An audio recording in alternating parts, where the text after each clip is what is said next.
Hello everyone, myself Gaurav Sharma and I welcome you all once again in our new session। और आज के session में हम क्या कवर करने वाले हैं? We are going to cover our another one shot। और ये वाला वन शॉट जो होने वाला है वो रिलेशन एंड फंक्शंस टॉपिक के ऊपर होने वाला है।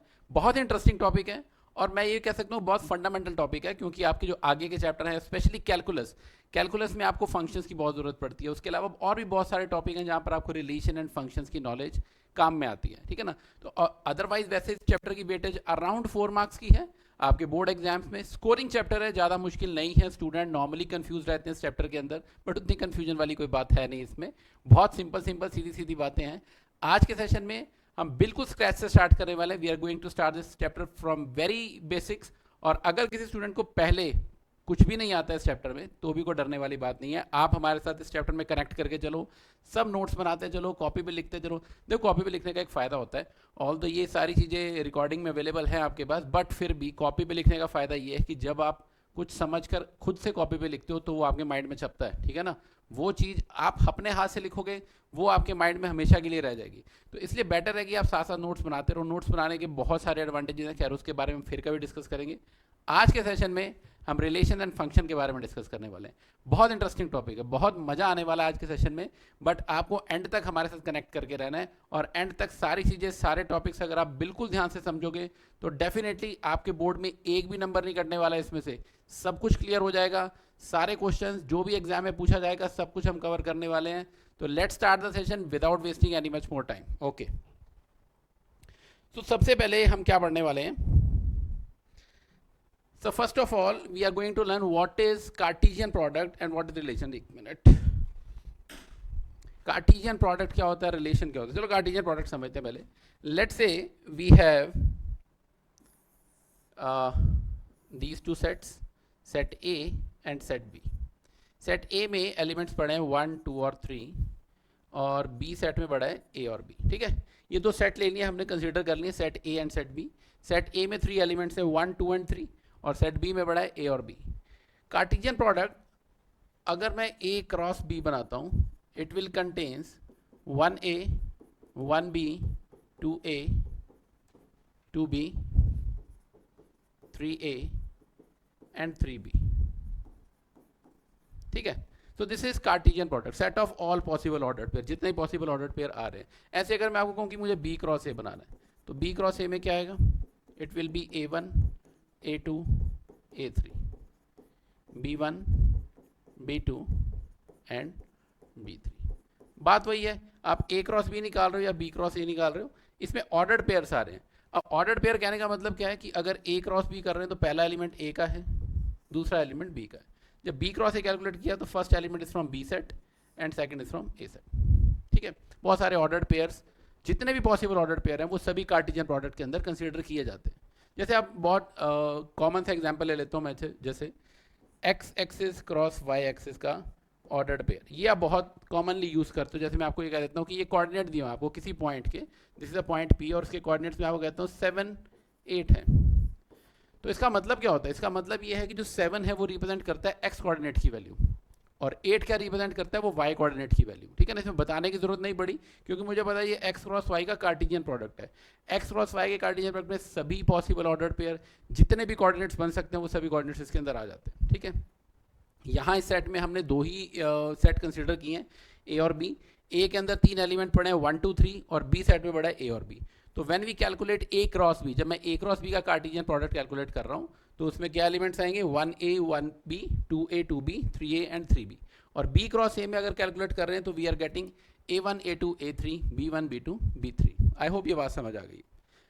नंबर ऑफ एलिमेंट जितने a क्रॉस b में आएंगे उतने ही b क्रॉस a में आएंगे, है ना। हमने कैलकुलेट किया है a क्रॉस b में कितने एलिमेंट आ रहे हैं? 6 एलिमेंट्स आ रहे हैं। b क्रॉस a में कितने एलिमेंट आ रहे हैं? उसमें भी 6 एलिमेंट्स आ रहे हैं। तो कैसे कैलकुलेट कर सकते हैं? a के 3 एलिमेंट्स हैं, b में 2 एलिमेंट्स हैं, तो when we calculate 3 into 2 it comes out to be 6। इसका मतलब जब हम a क्रॉस b, a और b का कार्टेशियन प्रोडक्ट कैलकुलेट करेंगे तो we are going to get 6 elements in that, और 6 एलिमेंट आ रहे हैं। अब अगर आप b क्रॉस a निकालोगे तो b क्रॉस a में कितने एलिमेंट्स आएंगे? उसमें भी 6 ही आएंगे। इसमें 2 एलिमेंट्स हैं, इसमें 3 हैं। तो बेशक आप a क्रॉस b निकालो या b क्रॉस a निकालो, नंबर ऑफ एलिमेंट 6 ही रहने वाले हैं। हाँ, वो बात अलग है कि उनका मतलब चेंज हो जाएगा, ऑर्डर उल्टा हो जाएगा। यहाँ पर ए क्रॉस बी में 1A था तो बी क्रॉस ए में A1 आएगा, वहाँ पर 2A है, यहाँ A2 आएगा। Got it? Reason being because जो पहला सेट है, पहला एलिमेंट उसका होगा, दूसरा एलिमेंट दूसरे वाले सेट का होगा। आई होप इतनी बेसिक सी बात तो क्लियर है सबको। तो चलो अगर मैं आपसे पूछूं कि मुझे ये बता दो कि भाई ए क्रॉस ए में क्या एलिमेंट्स आएंगे, ए क्रॉस ए में कौन कौन से एलिमेंट आएंगे। मैं ए का कार्टेशियन प्रोडक्ट ए के साथ ही निकालना चाहता हूँ, तो इट विल कंटेन्स 1 1 1 2 1 3 2 1 2 2 2 3 3 1 3 2 3 3, है ना। ए क्रॉस ए में ये एलिमेंट्स आ जाएंगे। कितने एलिमेंट्स आ रहे हैं टोटल? इन टोटल 9 एलिमेंट्स आ रहे हैं। ऐसे अगर मैं आपको कहूँ कि मेरे को ये बता दो बी क्रॉस बी में कितने एलिमेंट्स आएंगे, तो बी क्रॉस में कितने एलिमेंट्स आने वाले हैं? 2 × 2 it comes out to be 4। तो बी क्रॉस बी में 4 एलिमेंट्स आने वाले हैं। बहुत बेसिक सी बात है। कार्टेशियन प्रोडक्ट की डेफिनेशन। अब अगर मैं आपको कहूँ कि चलो इतना सब कुछ मैंने बता दिया है, आप मुझे एक बार फटाफट से ये बता दो what is Cartesian product. Cartesian product की डेफिनेशन क्या है? अभी हमने निकाल के देखे हैं इतने सारे Cartesian product, A cross B, B cross A, B cross B, है ना। बहुत सारे कार्टेशियन प्रोडक्ट निकाल लिए, सभी पॉसिबल ऑर्डर पेयर जो थे वो भी निकाल के देख लिए। तो क्या डेफिनेशन बन सकती है इसकी? चलो डेफिनेशन देखते हैं। तो कार्टेशियन प्रोडक्ट डेफिनेशन में ये कह सकता हूँ, Cartesian product is set of all possible ordered pairs in a set. ठीक है, जितने भी पॉसिबल ऑर्डर्ड पेयर बन सकते हैं उन सब का जो सेट होगा that is called Cartesian product. कोई भी ऑर्डर्ड पेयर नहीं छोड़ना मुझे, जितने भी पॉसिबल ऑर्डर्ड पेयर बन सकते हैं एक सेट के ऊपर या फिर दो अलग अलग सेट के ऊपर, वो हम कंसीडर करेंगे। That will give us the Cartesian product of those two sets. या फिर एक पर्टिकुलर सेट के ऊपर ए क्रॉस ए निकालना चाहते हो तो एक सेट के ऊपर जितने भी बन सकते हैं। तो जो भी अगर आपको ए क्रॉस ए निकाल रहे हो, ए क्रॉस बी निकाल रहे हो, बी क्रॉस ए या बी क्रॉस बी, जितने भी पॉसिबल ऑर्डर पेयर बन पाएंगे वो सभी कार्टेशियन प्रोडक्ट के अंदर आने वाले। ये बात आई होप क्लियर हो गई है सबको। ठीक है, चलो अब हम चलते हैं रिलेशन के अंदर क्या आएंगे। मैं चलो उसी की बात कर लेता हूँ। ये सेट मैंने यही वाला कंसिडर कर लेते हैं कि ये ए एक सेट है और 1 2 3 ये 3 एलिमेंट पड़े। ठीक है, चलो मैं ए क्रॉस ए बना लेता हूँ। अभी मैंने आपको बताया कि जब हमने कार्टेशियन प्रोडक्ट बनाया ए क्रॉस ए तो उसमें कितने एलिमेंट आ रहे थे? 1 1 1 2 1 3 2 1 2 2 2 3 3 1 3 2 एंड 3 3। ठीक है, देखो ये सारे एलिमेंट आने वाले हैं। अगर हम कार्टेशियन प्रोडक्ट कैलकुलेट कर रहे हैं ए क्रॉस बी का तो उसमें 9 एलिमेंट्स आने वाले, ये हम देख चुके हैं। ठीक है, अब the next point is relation क्या है। अब अगर मैं कह दूं एक रिलेशन है आर, उसमें वो ऑर्डर्ड पेयर आ रहे हैं A B such that A plus B is even. तो मैंने अभी कंडीशन लगा दी एक एक्स्ट्रा। मैं कह रहा हूँ सिर्फ वो ऑर्डर्ड पेयर आएंगे जिसमें ए और बी का सम इवन आएगा।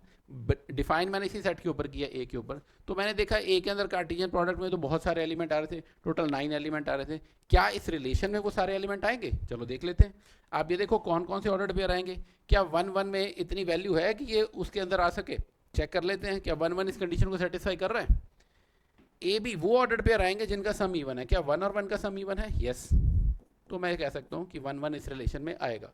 क्या 1 2 आएगा इस रिलेशन में? ऑल दो 1 2 कार्टेशियन प्रोडक्ट में तो लाई कर रहा है, बट क्या इस रिलेशन को सेटिस्फाई करेगा? तो कंडीशन है कि ए प्लस बी इवन होना चाहिए।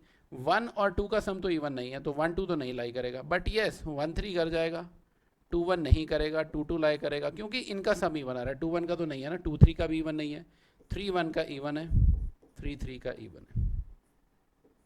Got it?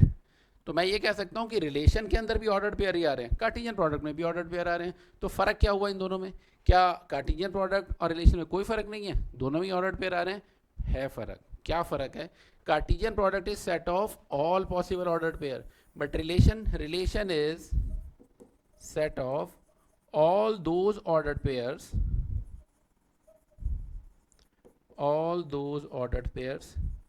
which satisfy some given condition,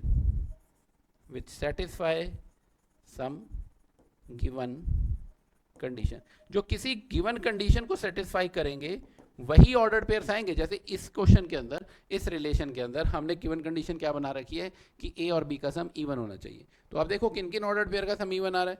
1 1 1 3 2 2 3 1 and 3 3। Jin ordered pair का सम इवन आ रहा है सिर्फ वही ऑर्डर्ड पेयर्स इस रिलेशन में कंसिडर किए जाएंगे।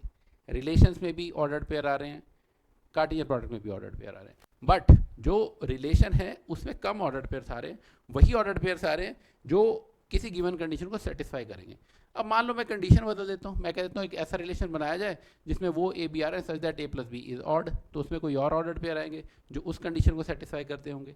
मैं कुछ भी बना सकता हूँ ना, तो जो भी पॉसिबल ऑर्डर पेयर है वो सारे उस रिलेशन के अंदर आ जाएंगे जो उस कंडीशन को सेटिस्फाई करेंगे। ठीक है, relation also contains ordered pairs, Cartesian product also contains ordered pair, but the point is Cartesian product contains all possible ordered pair, जितने भी possible ordered pair हो सकते हैं वो सभी आएंगे Cartesian product के अंदर, but relation के अंदर सिर्फ वही ordered pairs आएंगे जो किसी given condition को satisfy कर रहे हैं।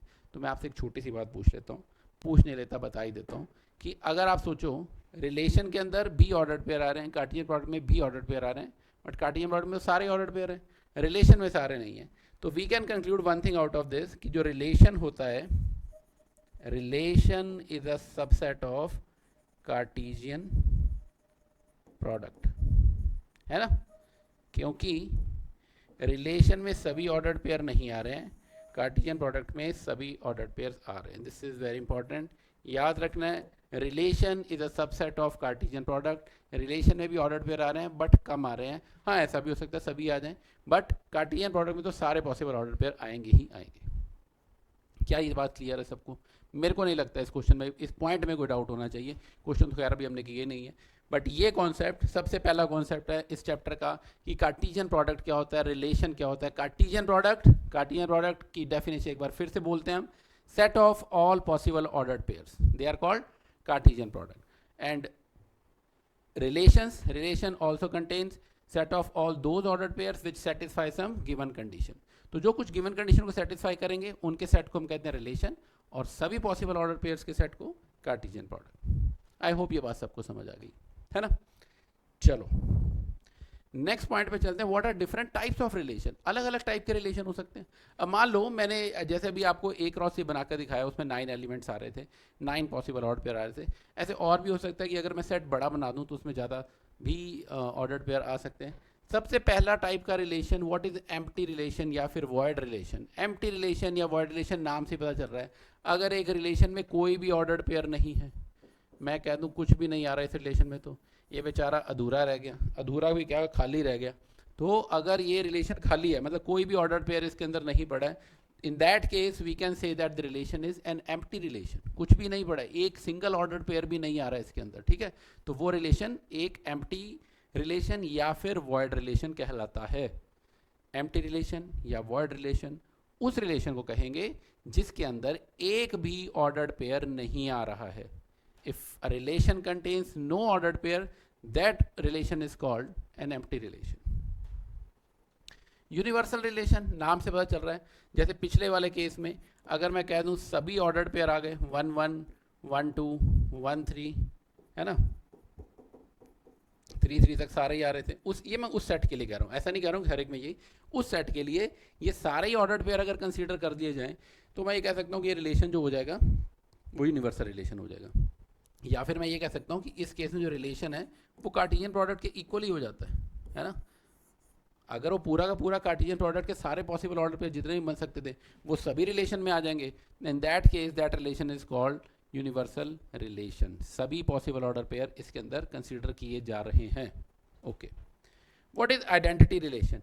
आइडेंटिटी रिलेशन है जैसे अभी हमने ये सेट बनाया था जो 1 2 3 वाला, अगर मैं उसमें ये कहूँ कि हर एलिमेंट खुद से रिलेटेड है, 1 1 2 2 3 3, तो इस टाइप के रिलेशन को हम कह देते हैं आइडेंटिटी रिलेशन है, खुद से ही रिलेटेड है हर एलिमेंट। ए बी का मतलब कोई भी ऑर्डर्ड पेयर का मतलब, जैसे ये 1 2 से रिलेटेड है, 1 3 से रिलेटेड है, 3 3 से रिलेटेड है ना, तो अगर एक सेट के अंदर हर एलिमेंट सिर्फ खुद से ही रिलेटेड है, in that case we can say that relation is called identity relation. बात समझ आ गई है। 3 रिलेशन दोबारा बता देता हूँ। एम्प्टी रिलेशन वो वाला रिलेशन है which contains no ordered pairs. Universal relation सभी ऑर्डर्ड पेयर्स आ रहे हैं। Identity relation in which only each element is related to itself only, ठीक है, और किससे रिलेटेड नहीं है, खुद से रिलेटेड है, that relation is called identity relation. I hope ये तीनों बातें समझ आ गई हैं। नेक्स्ट पॉइंट पे चलते हैं। नेक्स्ट पॉइंट है रिफ्लेक्सिव रिलेशन, ये इंपॉर्टेंट है। Reflexive relation, we call a relation R to be reflexive, R is reflexive if A belongs to R for all values of A. मतलब आप कोई भी एलिमेंट ले रहे हो, उसमें वो एलिमेंट जैसे 1 1 2 2 3 3 4 4 जितने भी एलिमेंट पड़े हैं उस सेट के अंदर, वो सभी अगर उस रिलेशन में कंसिडर किए जाएंगे, सभी आ जाएंगे, तो हम कह सकते हैं कि वो रिलेशन रिफ्लेक्सिव रिलेशन है। ठीक है। सिमेट्रिक रिलेशन, अगर मैं आपको ये कह दूं कि देखो R is symmetric if, symmetric कब कहेंगे कि अगर if A B belongs to R this implies B A is also belongs to R. B A भी बिलोंग कर रहा है आर को। मतलब कोई भी ऑर्डर्ड पेयर अगर किसी रिलेशन में पड़ा है तो उसका उल्टा भी उसके अंदर पड़ा हो। अगर ए भी पड़ा है तो बी ए भी पड़ा होना चाहिए, ए सी पड़ा है तो सी ए भी पड़ा होना चाहिए, पी क्यू पड़ा है तो क्यू पी भी पड़ा होना चाहिए। बात समझ आ गई है। किसी भी ऑर्डर्ड पेयर का उल्टा अगर उस रिलेशन में जा रहा है तो वो रिलेशन सिमेट्रिक रिलेशन है। मुझे पता है कुछ बच्चे अभी भी दिमाग में सोच रहे होंगे सर आपने रिफ्लेक्सिव और एंटी में कोई खास बात तो बताई नहीं, ये तो दोनों मुझे एक जैसे ही लग रहे हैं। कोई बात नहीं, उस पॉइंट पे मैं दोबारा आता हूँ। लग रहा है मुझे कि कुछ बच्चे ये दिमाग में सोच रहे होंगे कि ये तो एक जैसी बात लग रही है, नहीं है, डिफरेंस है दोनों में। अभी आते हैं उस पॉइंट पर भी आते हैं। पहले सिमेट्रिक समझ लिया हमने। रिफ्लेक्सिव रिलेशन है where A belongs to R for all values of A, that is called reflexive relation. Symmetric relation, अगर ए बी बिलोंग कर रहा है तो बी ए भी बिलोंग करेगा। ट्रांजिटिव रिलेशन क्या होता है? अगर ए बी और बी सी बिलोंग कर रहा है आर को तो ए सी भी बिलोंग करेगा आर को। ये कंडीशन, मतलब ए बी और बी सी बिलोंग कर रहे हैं तो ये बी को हटा दो, ए और सी, ए सी बिलोंग करेगा आर को। That type of relation is called transitive relation. मुझे एक जोक याद आ जाता है हमेशा जब मैं ट्रांजिटिविटी बच्चों को पढ़ा रहा होता हूँ। एक बार एक टीचर था और उसने किसी एक शरारती बच्चे से पूछ लिया कि मुझे एक ट्रांजिटिव का एग्जाम्पल बताओ। उसने कहा sir you love your daughter, I love you, therefore I love your daughter, है ना। बट छोड़ो, ये मजाक की बात है। खैर इसको दिमाग में मत रखना, पर लेकिन समझने के लिए एग्जाम्पल ठीक है। ए बी से रिलेटेड है, बी सी से रिलेटेड, तो ए सी से रिलेटेड हो जाएगा। ठीक है, तो ये ट्रांजिटिविटी का एग्जाम्पल हो गया। ट्रांजिटिव रिलेशन, ए बी और बी सी अगर बिलोंग कर रहा है आर को तो ए सी भी बिलोंग करेगा आर को। ठीक है, ट्रांजिटिव रिलेशन दोबारा समझो तीनों चीजें। रिफ्लेक्सिव, सिमेट्रिक, ट्रांजिटिव बहुत इंपॉर्टेंट है। रिफ्लेक्सिव रिलेशन वो रिलेशन है अगर ए बिलोंग कर रहा है आर को for all values of A. Symmetric relation, अगर कोई भी ऑर्डर्ड पेयर पड़ा है तो उसका उल्टा भी बड़ा होना चाहिए। ए बी बिलोंग कर रहा है आर को तो बी ए भी बिलोंग करना चाहिए आर को। That type of relation is called symmetric relation. Transitive relation, अगर एक रिलेशन में ए बी और बी सी बिलोंग कर रहा है तो ए सी भी बिलोंग करना चाहिए। That type of relation is called transitive relation. ठीक है, और अगर एक रिलेशन रिफ्लेक्सिव, सिमेट्रिक और ट्रांजिटिव तीनों है तो that type of relation is called equivalence relation. हम इक्वलेंस रिलेशन उसे कहेंगे जो रिलेशन रिफ्लेक्सिव भी है, सिमेट्रिक भी है, ट्रांजिटिव भी है। अगर एक रिलेशन रिफ्लेक्सिव सिमेट्रिक है बट ट्रांजिटिव नहीं है तो वो इक्वलेंस नहीं है। रिफ्लेक्सिव ट्रांजिटिव है, सिमेट्रिक नहीं है तो वो इक्वलेंस नहीं है। सिमेट्रिक ट्रांजिटिव है, रिफ्लेक्सिव नहीं है तो वो इक्वलेंस, कोई एक सिंगल भी नहीं होगा तो वो इक्वलेंस रिलेशन नहीं होगा। इक्वलेंस रिलेशन तभी बनेगा अगर एक रिलेशन रिफ्लेक्सिव भी है, सिमेट्रिक भी है और ट्रांजिटिव भी है। मेरे ख्याल से ये बात सबको समझ आ गई। ठीक है, चलो अब हम एक बार दोबारा से समझते हैं हमने अभी तक क्या पढ़ा है। सबसे पहले पढ़ा हमने कार्टेशियन प्रोडक्ट। कार्टेशियन प्रोडक्ट क्या होता है? Set of all possible order pair, जितने भी पॉसिबल ऑर्डर पेयर हैं वो सभी आएंगे तो that is called Cartesian product. उसके बाद हमने क्या पढ़ा है? Relation. Relation is also set of order pair but only those order pair which satisfy some given condition. ठीक है, उसके बाद हमने पढ़ा है डिफरेंट टाइप्स ऑफ रिलेशन। सबसे पहला एम्प्टी रिलेशन या वॉइड रिलेशन, जिस रिलेशन में कोई भी ऑर्डर पेयर नहीं आएगा। That type of relation is called empty relation या फिर वॉइड रिलेशन। उसके बाद हमने क्या पढ़ा? उसके बाद हमने पढ़ा है यूनिवर्सल रिलेशन। यूनिवर्सल रिलेशन में क्या पढ़ा? दैट टाइप ऑफ रिलेशन जिसमें सभी पॉसिबल ऑर्डर पेयर आ जाएंगे, वो रिलेशन यूनिवर्सल रिलेशन है। उसके बाद हमने पढ़ा आइडेंटिटी रिलेशन। आइडेंटिटी रिलेशन में if every element related to itself only, that is called identity relation. फिर हमने पढ़ा reflexive relation. R is reflexive if A belongs to R for all values of A. Set के हर element के लिए, set का हर, ये ए जो है वो सेट का एलिमेंट है, सेट के हर एलिमेंट के लिए अगर ए बिलोंग कर रहा है तो that type of relation is called reflexive relation. ठीक है, सिमेट्रिक रिलेशन क्या होता है? अगर ए बी पड़ा है तो बी ए भी पड़ा होना चाहिए, हर एलिमेंट का उल्टा उसके अंदर होगा, तो वो सिमेट्रिक रिलेशन है। ट्रांजिटिव रिलेशन क्या है कि अगर ए बी और बी सी बिलोंग कर रहे हैं तो ए सी भी बिलोंग करे आर को, that type of relation is called transitive relation. और अगर एक रिलेशन रिफ्लेक्सिव, सिमेट्रिक और ट्रांजिटिव तीनों है तो that relation is called an equivalence relation. I hope ये बात सबको समझ आ गई है, ठीक है। चलो यहाँ पर मैं एक एग्जाम्पल लेके समझाता हूँ और क्लियर हो जाएगा। जैसे मान लो मैं आपको ये कह देता हूँ वी हैव अ सेट, ये सेट है सभी ट्राइंगल, सेट को नाम टी दे देते हैं।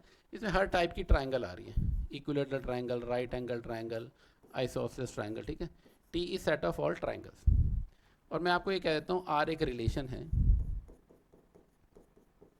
जो इस सेट के ऊपर डिफाइन किया गया, सच दैट इसमें वो T1 T2 आएंगे, such that T1 is congruent to T2। जो ट्राइंगल T1, अगर T1 ट्राइंगल T2 के कॉन्ग्रेंट है तो T1 T2 इस रिलेशन को बिलोंग करेगा। तो आपको ये देखना है कि ये रिलेशन रिफ्लेक्सिव सिमेट्रिक ट्रांजिटिव है या नहीं है। अब सबसे पहली बात तो ये देखो, हर triangle, every triangle T1 is congruent to itself. हर ट्राइंगल अपने कॉन्ग्रेंट तो होगी ना। एवरी ट्राइंगल T1 या कोई भी ट्राइंगल है T1 T2 T3, वो ट्राइंगल अपने कॉन्ग्रेंट तो होगी। तो इसका मतलब मैं ये कह सकता हूँ T1 is congruent to T1। तो मैं ये कह सकता हूँ कि T1 belongs to R for all values of T1। कोई भी ट्राइंगल हो गए तो वो अपने कॉन्ग्रेंट तो कहलाएगी ना, तो T1 तो बिलोंग करेगा ही करेगा R को। तो इसका मतलब देयरफॉर R इज रिफ्लेक्सिव, ये रिलेशन रिफ्लेक्सिव है, ठीक है। ओके चलो आगे देखते हैं सिमेट्रिक है या नहीं है। सिमेट्रिक में हम ये लेकर चलते हैं कि if T1 T2 belongs to R, अगर T1 T2 बिलोंग कर रहा है R को, इसका मतलब क्या हुआ, T1 T2 belongs to R, that means T1 is congruent to T2। तो T1 अगर T2 के कॉन्ग्रेंट है, इसका मतलब क्या हुआ कि T2 भी कॉन्ग्रेंट होगा T1 के। अगर ट्राइंगल T1 T2 के इक्वल है तो T2 भी तो T1 के इक्वल ही होगा ना। तो T1 अगर कॉन्ग्रेंट T2 के, that means T2 is also congruent to T1। ये बात समझ आ गई है हमें। तो इसका मतलब क्या हुआ, इसका मतलब ये हुआ therefore T2 T1 belongs to R। ये बात भी क्लियर हो गई। लास्ट हम देखते हैं ट्रांजिटिव है या नहीं है। ट्रांजिटिव चेक करने के लिए अगर T1 T2 और T2 T3 ये बिलोंग कर रहा है R को, तो इसका मतलब क्या हुआ कि T1 कॉन्ग्रेंट है T2 के, T2 कॉन्ग्रेंट है T3 के। अब T1 ट्राइंगल T2 के इक्वल है, T2 ट्राइंगल T3 के इक्वल है, तो इसका मतलब T1 is congruent to T3, T1 T3 के इक्वल हो जाएगा। तो अगर T1 कॉन्ग्रेंट T3 के, तो that means T1 T3 belongs to R, therefore R is transitive. अब ये रिलेशन रिफ्लेक्सिव भी है, सिमेट्रिक भी है और ट्रांजिटिव भी है। तो हम ये कह सकते हैं कि ये रिलेशन इक्वलेंस रिलेशन है। बात समझ आ गई। मेरे ख्याल से आपको ये आइडिया समझ आ गया होगा कि किसी रिलेशन को रिफ्लेक्सिव, सिमेट्रिक, ट्रांजिटिव कब कहते हैं, कैसे प्रूव करते हैं, क्या क्या कंडीशन हो सकती हैं, है ना। चलो हम नेक्स्ट क्वेश्चन पे चलते हैं और क्लैरिटी आएगी। अच्छा पहले ये भी समझ लेते हैं, अभी ये दिमाग में क्वेश्चन रह गया था हमारे, what is difference between identity and reflexive relation. एक आइडेंटिटी रिलेशन में और एक रिफ्लेक्सिव रिलेशन में क्या फ़र्क है। देखो मैंने आपको आइडेंटिटी के केस में ये बताया कि एक रिलेशन आर को हम आइडेंटिटी तब कहते हैं अगर उसमें, मैं ए की बात कर रहा हूँ, ए सेट मैंने क्या लिया था, देखो पूरे चैप्टर में, मतलब पूरी आज के सेशन में इसी ए को कंसीडर कर रहा हूँ, अलग अलग एग्जांपल लेने के बजाय, क्योंकि ईजी रह जाएगा आपके लिए, है ना। दिमाग में एक चीज़ बिठाना बहुत ईजी हो जाता है। तो अगर आप 1 2 3 को लो, अगर मैं कोई रिलेशन में 1 1 आ रहा है, 2 2 आ रहा है और 3 3 आ रहा है, तो ये रिलेशन आइडेंटिटी रिलेशन है, because every element is related to itself only, ठीक है। तो क्या ये रिलेशन रिफ्लेक्सिव नहीं है, ये रिलेशन रिफ्लेक्सिव भी है। बट रिफ्लेक्सिव और आइडेंटिटी में फ़र्क क्या हुआ फिर, तो देखो फ़र्क क्या है। अब अगर मैं एक रिलेशन आर डैश बना दूँ इसी सेट के ऊपर, मैं कह दूँ उसमें 1 1 पड़ा है, 2 2 पड़ा है, 3 3 पड़ा है, 1 2 पड़ा है, या कुछ और भी पड़े हैं ऑर्डर पे, ये रिलेशन रिफ्लेक्सिव है बट आइडेंटिटी नहीं है। आइडेंटिटी रिलेशन की डेफिनेशन ये कहती है कि every element is related to itself only, every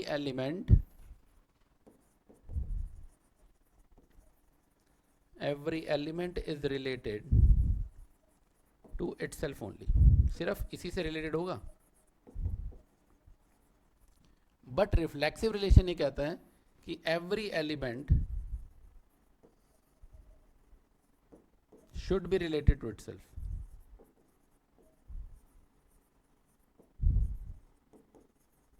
खुद से रिलेटेड तो होना ही चाहिए, उसके अलावा और जैसे मैं 1 1 2 2 3 3 के अलावा 1 2 से भी रिलेटेड है तो कोई प्रॉब्लम नहीं है, ये रिलेशन रिफ्लेक्सिव है, बट ये आइडेंटिटी नहीं है। आइडेंटिटी में हर एलिमेंट खुद से ही रिलेटेड होना चाहिए। तो ये बात समझ आ गई। अब अगर मैं आपसे पूछूं कि हर आइडेंटिटी रिलेशन रिफ्लेक्सिव होता है या हर रिफ्लेक्सिव रिलेशन आइडेंटिटी होता है, सोच के बताओ। तो मैं ये कह सकता हूँ कि every identity relation is reflexive but converse is not true, है ना। हर आइडेंटिटी रिलेशन रिफ्लेक्सिव हो सकता है, बट ऐसा नहीं है कि हर रिफ्लेक्सिव रिलेशन आइडेंटिटी हो। आइडेंटिटी में every element is related to itself only. ये ओनली ने सारी कहानी बना रखी है, बात समझ आ गई। चलो, ये एक सेट दिया हुआ है आपको, सेट ऑफ ऑल लाइंस, मतलब एल आपको एक सेट दिया हुआ है जिसमें हर तरह की लाइन आ रही है, parallel line, intersecting lines, perpendicular lines, set of all lines, ठीक है। L is a set of all possible lines in a plane, और आर एक रिलेशन बनाया है। आर में वो L1 L2 आएंगे such that L1 is perpendicular to L2। ये रिलेशन हमें चेक करना है कि ये रिफ्लेक्सिव सिमेट्रिक ट्रांजिटिव क्या है, check whether R is reflexive symmetric और ट्रांजिटिव है या नहीं है। चलो चेक करते हैं। सबसे पहले मैं रिफ्लेक्सिव चेक करता हूँ। आप मुझे एक बात बताओ, क्या कोई लाइन अपने परपेंडिकुलर हो सकती है? No line can ever be perpendicular to itself. No line can ever be perpendicular to itself. कोई लाइन अपने परपेंडिकुलर नहीं हो सकती। Therefore L1 is not perpendicular to L1.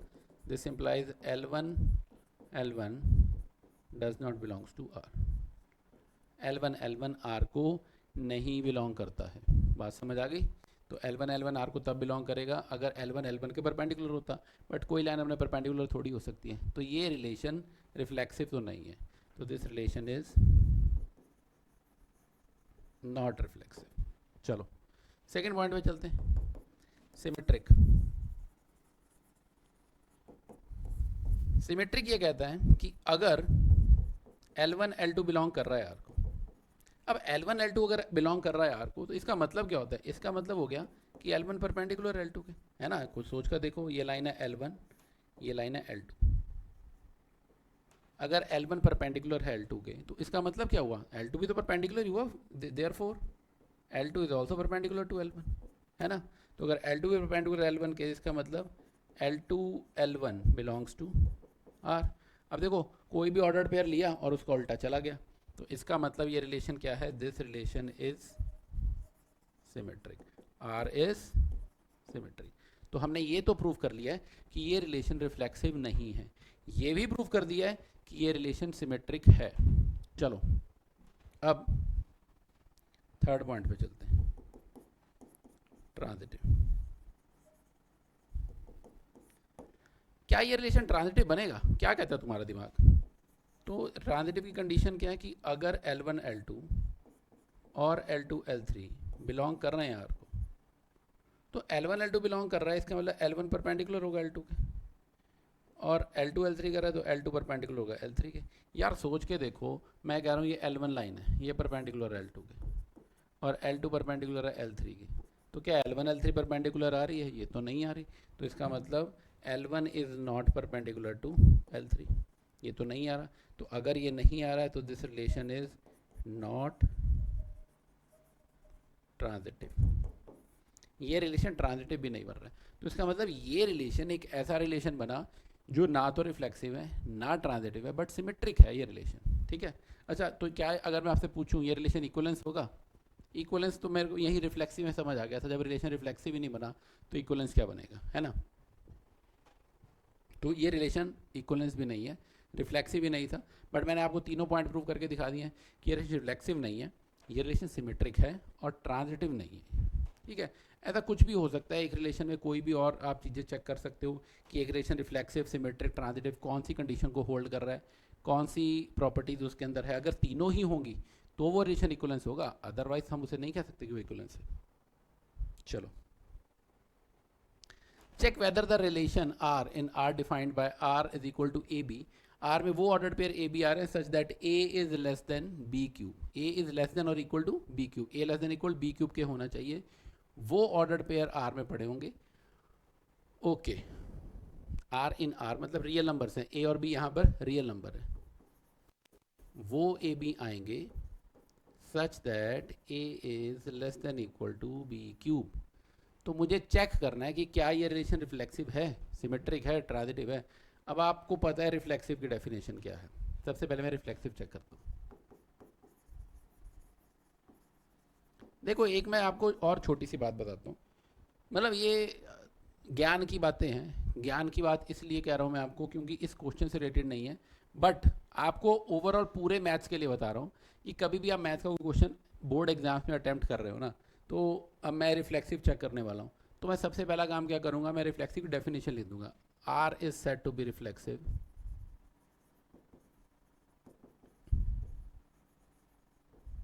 if AA belongs to R for all values of A. ठीक है, अब आपको होगा सर ये लिखने की जरूरत क्या थी, लिखने की जरूरत ये है कि भगवान ना करे आपके क्वेश्चन में कोई गलती हो, कोई त्रुटि हो जाती है, कोई कमी रह जाती है क्वेश्चन में, या कुछ गलती से एग्जाम्पल गलत ले लिया, कैलकुलेशन मिस्टेक होगी। अगर आपने डेफिनेशन लिखी है, फॉर्मूला लिखा है, कॉन्सेप्ट लिखा है, तो उसके मार्क्स तो आपको बोर्ड में मिलेंगे ना, स्टेप मार्किंग तो होगी। तो अगर क्योंकि हो जाता है कई बार कैलकुलेशन में एरर हो गया या कुछ कोई भी गलती रह गई आपके क्वेश्चन के अंदर, तो आपको डरने की ज़रूरत नहीं है। एटलीस्ट जो आपने स्टेटमेंट की जो आपने फॉर्मूला लिखा है, जो आपने डेफिनेशन लिखी है, उसके मार्क्स आपको बोर्ड में ज़रूर मिलेंगे, स्टेप मार्किंग होती है। तो it's always advisable that whenever you are going to attempt any question, make sure that you write down all the formulas, make sure you write down all the concepts, all the definitions, whatever you are going to use in that question, वो ज़रूर लिख दो। वो लिखोगे तो आपके लिए ही better है। ठीक है, चलो अब हम देखते हैं क्या ये रिलेशन रिफ्लेक्सिव है। यार एक बात बताओ, अगर मैं 1 1 ले लूँ तो 1 तो छोटा है या इक्वल है अपने क्यूब से, वो बात ठीक है। 2 2 क्योंकि इक्वल बन रहा है 1 1 के केस में। अगर मैं 2 2 लेता हूँ तो 2 भी छोटा है या फिर इक्वल है अपने क्यूब से, छोटा है वैसे ना, 2 8 से छोटा है, 3 3 में भी होल्ड करेगा, 4 4 में भी होल्ड करेगा, सब में होल्ड कर रहा है। बट हम यहाँ पर बात रियल नंबर की कर रहे हैं, मैं तो इसमें नेगेटिव भी ले सकता हूँ। तो मुझे ये बताओ क्या -2 बिलोंग करेगा आर को या नहीं करेगा? -2 is less than equal to -2 का क्यूब है या नहीं है? -2 का क्यूब क्या होता है? 8 होता है, -8, और -2 -8 से छोटा नहीं है, तो -2 नहीं बिलोंग करेगा। और मेरे को अगर कोई भी एक ऐसा एग्जांपल मिल गया, क्योंकि कंडीशन ये कहती है this should belong for all values, सभी वैल्यूज के लिए होना चाहिए। अगर एक भी वैल्यू ऐसी मिल गई है जिसके लिए होल्ड नहीं कर रहा है, तो ये रिलेशन रिफ्लेक्सिव नहीं होगा। तो मैं ये कह सकता हूँ therefore R is not reflexive, ये रिलेशन रिफ्लेक्सिव तो नहीं बना। मुझे एक कोई ऐसा कभी भी किसी को डिस्प्रूव करना हो ना, तो उसका एक एग्जांपल ढूंढ लो, उसकी एक कमी ढूंढ लो कि हाँ भाई ये कमी है तेरे अंदर, इसलिए तू इस जगह के लिए फिट नहीं है। तो मैंने इसे बता दिया कि भाई तू इसलिए रिलेशन फिट नहीं बनेगा क्योंकि तेरे पास ये -2 का कोई तोड़ नहीं है ना, -2 तेरी कंडीशन को सेटिस्फाई नहीं कर रहा है। तो अगर ये सेटिस्फाई नहीं कर रहा है तो ये रिलेशन रिफ्लेक्सिव तो बनेगा ही नहीं। बात समझ आ गई सबको? चलो नेक्स्ट क्या करते हैं, सिमेट्रिक है या नहीं है। क्या ये रिलेशन सिमेट्रिक है? सिमेट्रिक तो यार मुझे लग ही नहीं रहा है ना। क्यों नहीं लग रहा? देखो अगर मैं सिमेट्रिक की डेफिनेशन खुद लिखनी है आपने, मैं ये कह देता हूँ 1 2 बिलोंग कर रहा है यार को। क्यों 1 2 बिलोंग कर रहा है यार को? Because 1 is less than equal to 2 cube, है ना। तो इसलिए मैं कह सकता हूँ कि 1 2 तो बिलोंग कर रहा है यार को, बट 2 1 नहीं भाई, 2 1 तो नहीं बिलोंग कर रहा है यार को। क्यों? Because 2 is not less than equal to 1 cube, 2 तो छोटा नहीं आ रहा। तो 1 2 बिलोंग कर रहा है बट उसका उल्टा नहीं बिलोंग कर रहा है, तो इसका मतलब ये रिलेशन नहीं नहीं नहीं नहीं नहीं, ये तो कमी रह गई, तो ये तो सिमेट्रिक भी नहीं बन रहा। ठीक है, कोई भी एक ऐसा एग्जांपल ढूंढना है जो इस कंडीशन को सेटिस्फाई नहीं कर रहा और मेरी समस्या का हल निकल जाएगा। अब हम तीसरे पॉइंट पे आते हैं कि ट्रांजिटिव बन रहा है या नहीं बन रहा है।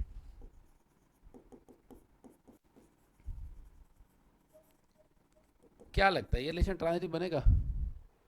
ए is less than B cube. मैं एक काम करता हूँ, मैं एक एग्जांपल ले लेता हूँ कि अगर 12 3 और 3 2। आप इन्हें चेक करो, ये तो बिलोंग कर रहे हैं यार को, है ना। रीज़न बीइंग आप चेक करो, 12 जो है that is less than equal to 3q, और 3 जो है that is less than equal to 2q। तो ठीक है, तो इसका मतलब मैं ये कह सकता हूँ कि 12 3 और 3 2 ये बिलोंग कर रहे हैं आर को। But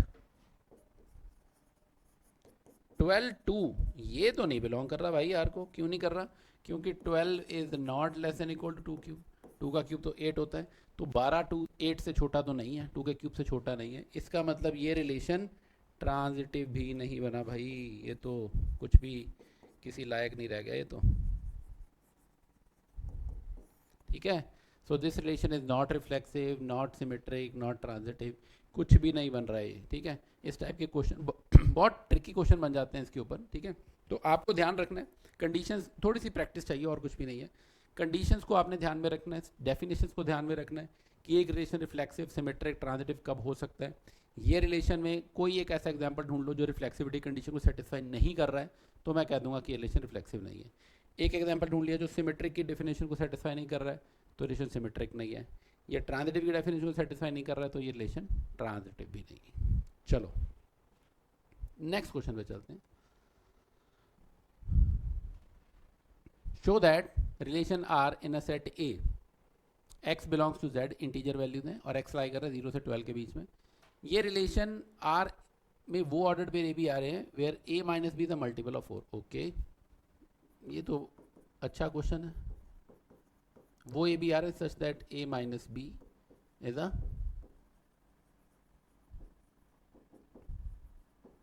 multiple of 4। आपको चेक करना है कि ये रिलेशन इक्विवेलेंस रिलेशन है या नहीं। तो सबसे पहले चेक करते हैं कि रिफ्लेक्सिव है या नहीं। अब आप ये देखो, a माइनस ए होता है 0, और 0 सबका ही मल्टीपल है which is the multiple of 4। 0 तो सबका सबसे डिवाइड हो जाता है ना, तो it is the multiple of 4। तो इसका मतलब therefore A belongs to R. बात समझ आ गई? ये बिलोंग कर रहा है आर को। ठीक है, सेकंड मुझे चेक करना है सिमेट्रिक है या नहीं है। सिमेट्रिक के लिए अगर ए बी बिलोंग कर रहा है आर को, अब अगर ए बी बिलोंग कर रहा है आर को, तो ए माइनस बी 4R टाइप का होगा, सेम मान लिया, क्योंकि a माइनस बी 4 का मल्टीपल होना चाहिए, है ना। तो मैंने मान लिया a minus B is equal to 4R, let say. ठीक है, तो अगर a माइनस बी 4R के इक्वल आ रहा है, this implies b minus A that will be equal to minus 4R, और मॉड लेने पे तो वो भी 4 का मल्टीपल आएगा, which is also a multiple of 4। तो देयरफॉर R इज सिमेट्रिक। अब R रिफ्लेक्सिव भी हो गया और सिमेट्रिक भी हो गया। ट्रांजिटिव चेक करते हैं, क्या ये रिलेशन ट्रांजिटिव बनेगा? ट्रांजिटिव के लिए अगर मैं ये मान लूँ if A B and B C belongs to R, इसका मतलब क्या हुआ? a माइनस बी 4R मान लेते हैं, b माइनस सी 4S मान लेते हैं, है ना। सही, बिकॉज अगर ए बी और बी सी बिलोंग कर रहे हैं आर को, तो they should be a multiple of 4, है ना। मल्टीपल ऑफ 4R मान लिया और 4S मान लिया। If I add these two, adding these two, what will get? a minus b plus b minus c is equal to 4R plus 4S, ये minus भी plus भी बढ़ गया, 4 time of r plus s which is again a multiple of 4। तो a minus सी भी 4 का multiple आ रहा है, इसका मतलब AC बिलोंग कर रहा है r को। तो AB और BC बिलोंग कर रहे हैं, तो AC भी बिलोंग कर गया। इसका मतलब this relation is transitive also. तो ये रिलेशन ट्रांजिटिव भी बन रहा है। और अगर ये रिलेशन रिफ्लेक्सिव है, सिमेट्रिक है, ट्रांजिटिव है, तो we can say that this relation is an equivalence relation. आपको प्रूव करना है इसमें, और जब प्रूव करना है ना, देखो यहाँ पर हमें प्रूव करना था कि ये इक्विवेलेंस रिलेशन है, तो मैं एग्जाम्पल नहीं लूँगा, मैं थ्रू डेफिनेशन जाऊँगा। एग्जाम्पल आपको तब लेने जब किसी को डिसप्रूव करना है। ठीक है, अगर मुझे किसी की कोई खोट बतानी है, किसी कमी बतानी है, तो मैं बताऊँगा कि भाई तू सिगरेट पी रहा है, तू ड्रिंक कर रहा है, ये तेरे में कमी है इसलिए तो अच्छा इंसान नहीं है ना।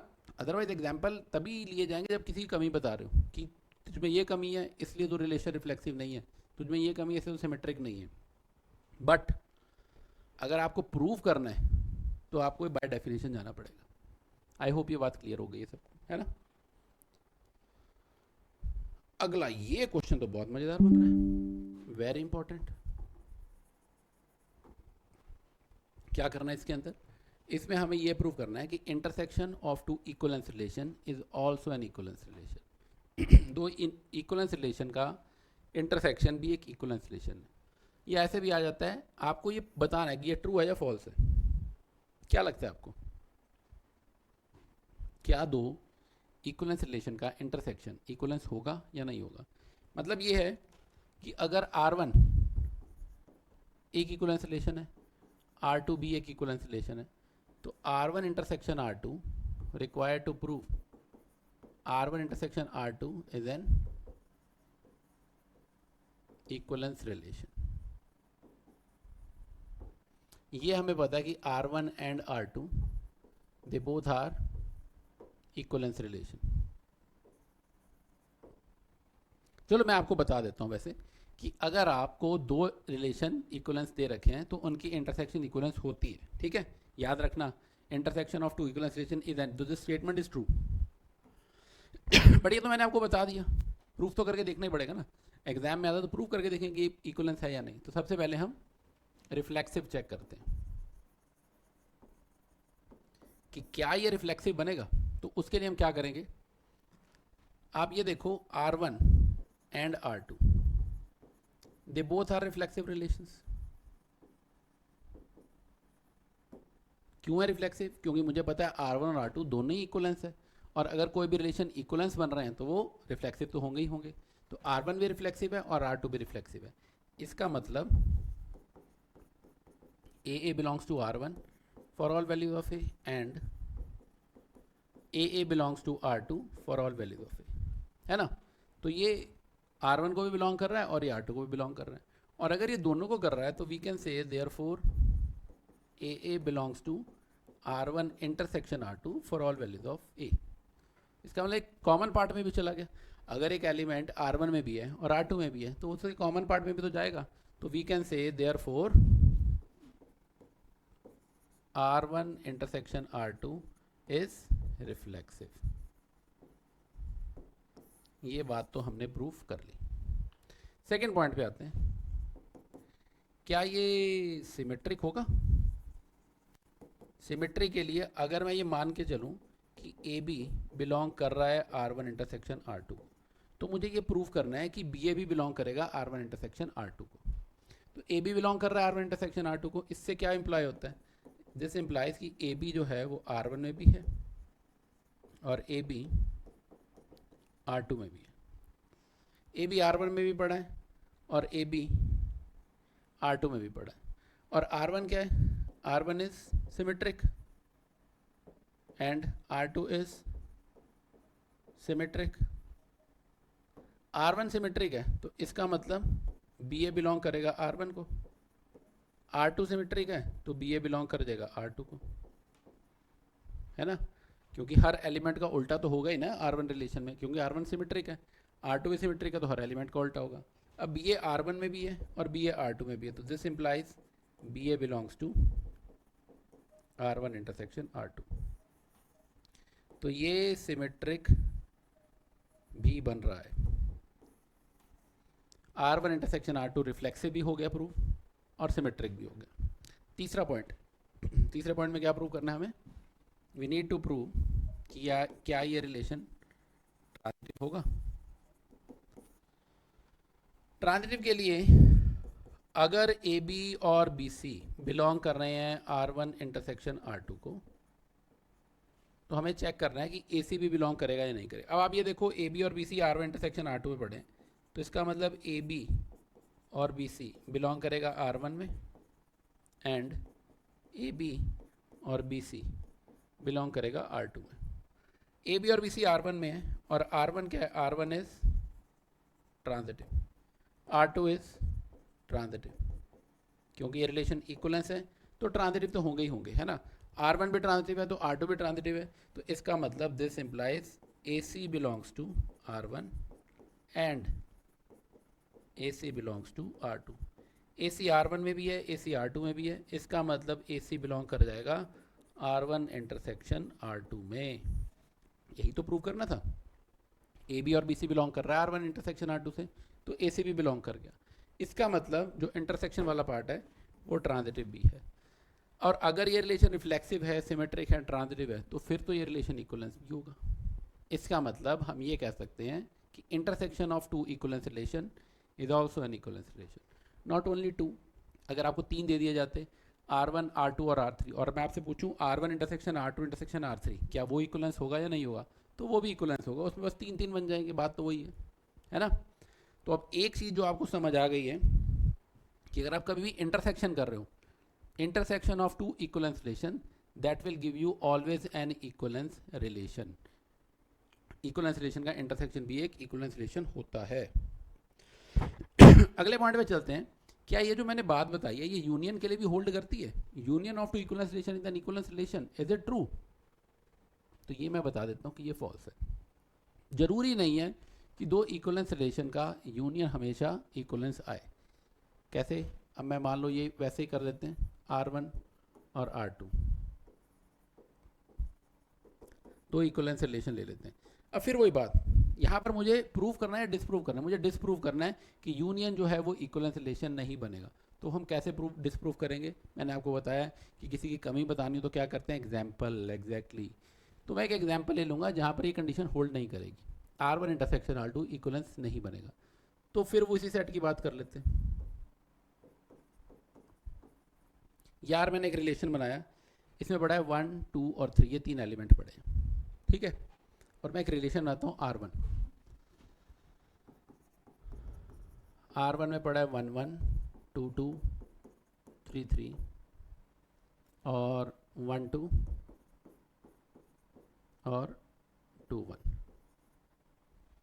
मुझे ये बताओ, ये जो R1 है ये रिफ्लेक्सिव है? बिल्कुल है। 1 1 पड़ा है, 2 2 पड़ा है, 3 3 पड़ा है, रिलेशन रिफ्लेक्सिव तो है ना। सिमेट्रिक है, हर एलिमेंट को उल्टा पड़ा है? बिल्कुल पड़ा है। ट्रांजिटिव है, देखो 1 2 है, 2 1 है तो 1 1 भी है, 2 1 है 1 2 है तो 2 2 भी है। तो ये रिलेशन रिफ्लेक्सिव, सिमेट्रिक, ट्रांजिटिव सारी कंडीशन को सेटिस्फाई कर रहा है। तो मैं ये कह सकता हूँ R1 is an equivalence relation. चलो ये बात समझ आ गई। एट द सेम टाइम मैं एक और एग्जांपल ले लेता हूँ R2 का, और मैं कहता हूँ इसमें 1 1 है, 2 2 है, 3 3 है और 2 3 है और 3 2 है। अब मैं आपसे पूछ रहा हूँ ये रिलेशन रिफ्लेक्सिव, सिमेट्रिक, ट्रांजिटिव तीनों है? रिफ्लेक्सिव भी है, सिमेट्रिक भी है, ट्रांजिटिव भी है। तो ये भी R2 is an equivalence relation. चलो ये बात भी समझ आ गई। R1 भी एक इक्विवेलेंस रिलेशन का एग्जांपल लिया, R2 भी लिया। बट अगर मैं R1 यूनियन R2 ले लूँ यहाँ पर, तो उसमें क्या क्या आएगा? 1 1 आएगा, 2 2 आएगा, 3 3 आएगा, 1 2 आएगा, 2 1 आएगा, 2 3 आएगा और 3 2 आएगा। अब आप ये देखो, क्या ये रिलेशन रिफ्लेक्सिव है? हाँ बन रहा है, 1 1 2 2 3 3 तो आ ही रहा है। सिमेट्रिक है, हर एलिमेंट का उल्टा भी पड़ा है, सिमेट्रिक भी है। बट ट्रांजिटिव है, अगर आप देखो इसमें 1 2 है, 2 3 है, ये दोनों बिलोंग कर रहे हैं R1 यूनियन R2 है ना। बट 1 3 तो नहीं है। तो अगर ये 1 2 बिलोंग कर रहा है, 2 3 कर रहा है, बट 1 3 तो नहीं बिलोंग कर रहा है, इसका मतलब ये रिलेशन ट्रांजिटिव नहीं बन रहा है। तो this relation is not transitive. तो इसका मतलब ये रिलेशन इक्विवेलेंस रिलेशन नहीं बनेगा। हम ये कह सकते हैं union of two equivalence relation need not be equivalence relation, ठीक है। अब अगर मैं आपसे ये पूछूं क्या दो रिफ्लेक्सिव का यूनियन रिफ्लेक्सिव होगा? रिफ्लेक्सिव तो है, रिफ्लेक्सिव कंडीशन सेटिस्फाई कर रहे हैं। सिमेट्रिक का यूनियन सिमेट्रिक होगा। पर ट्रांजिटिविटी एक ऐसी चीज़ थी जो प्रूव नहीं हो पाई हमसे, तो इसलिए इक्विवेलेंस भी नहीं है। तो अगर आपसे सिर्फ रिफ्लेक्सिव पूछ लिया जाता है पेपर में, तो रिफ्लेक्सिव होगा union. Union of two symmetric, symmetric भी होगा। Union of two transitive, transitive नहीं होता है, इसीलिए union of two equivalence, equivalence नहीं बन पाया। ठीक है, चलो।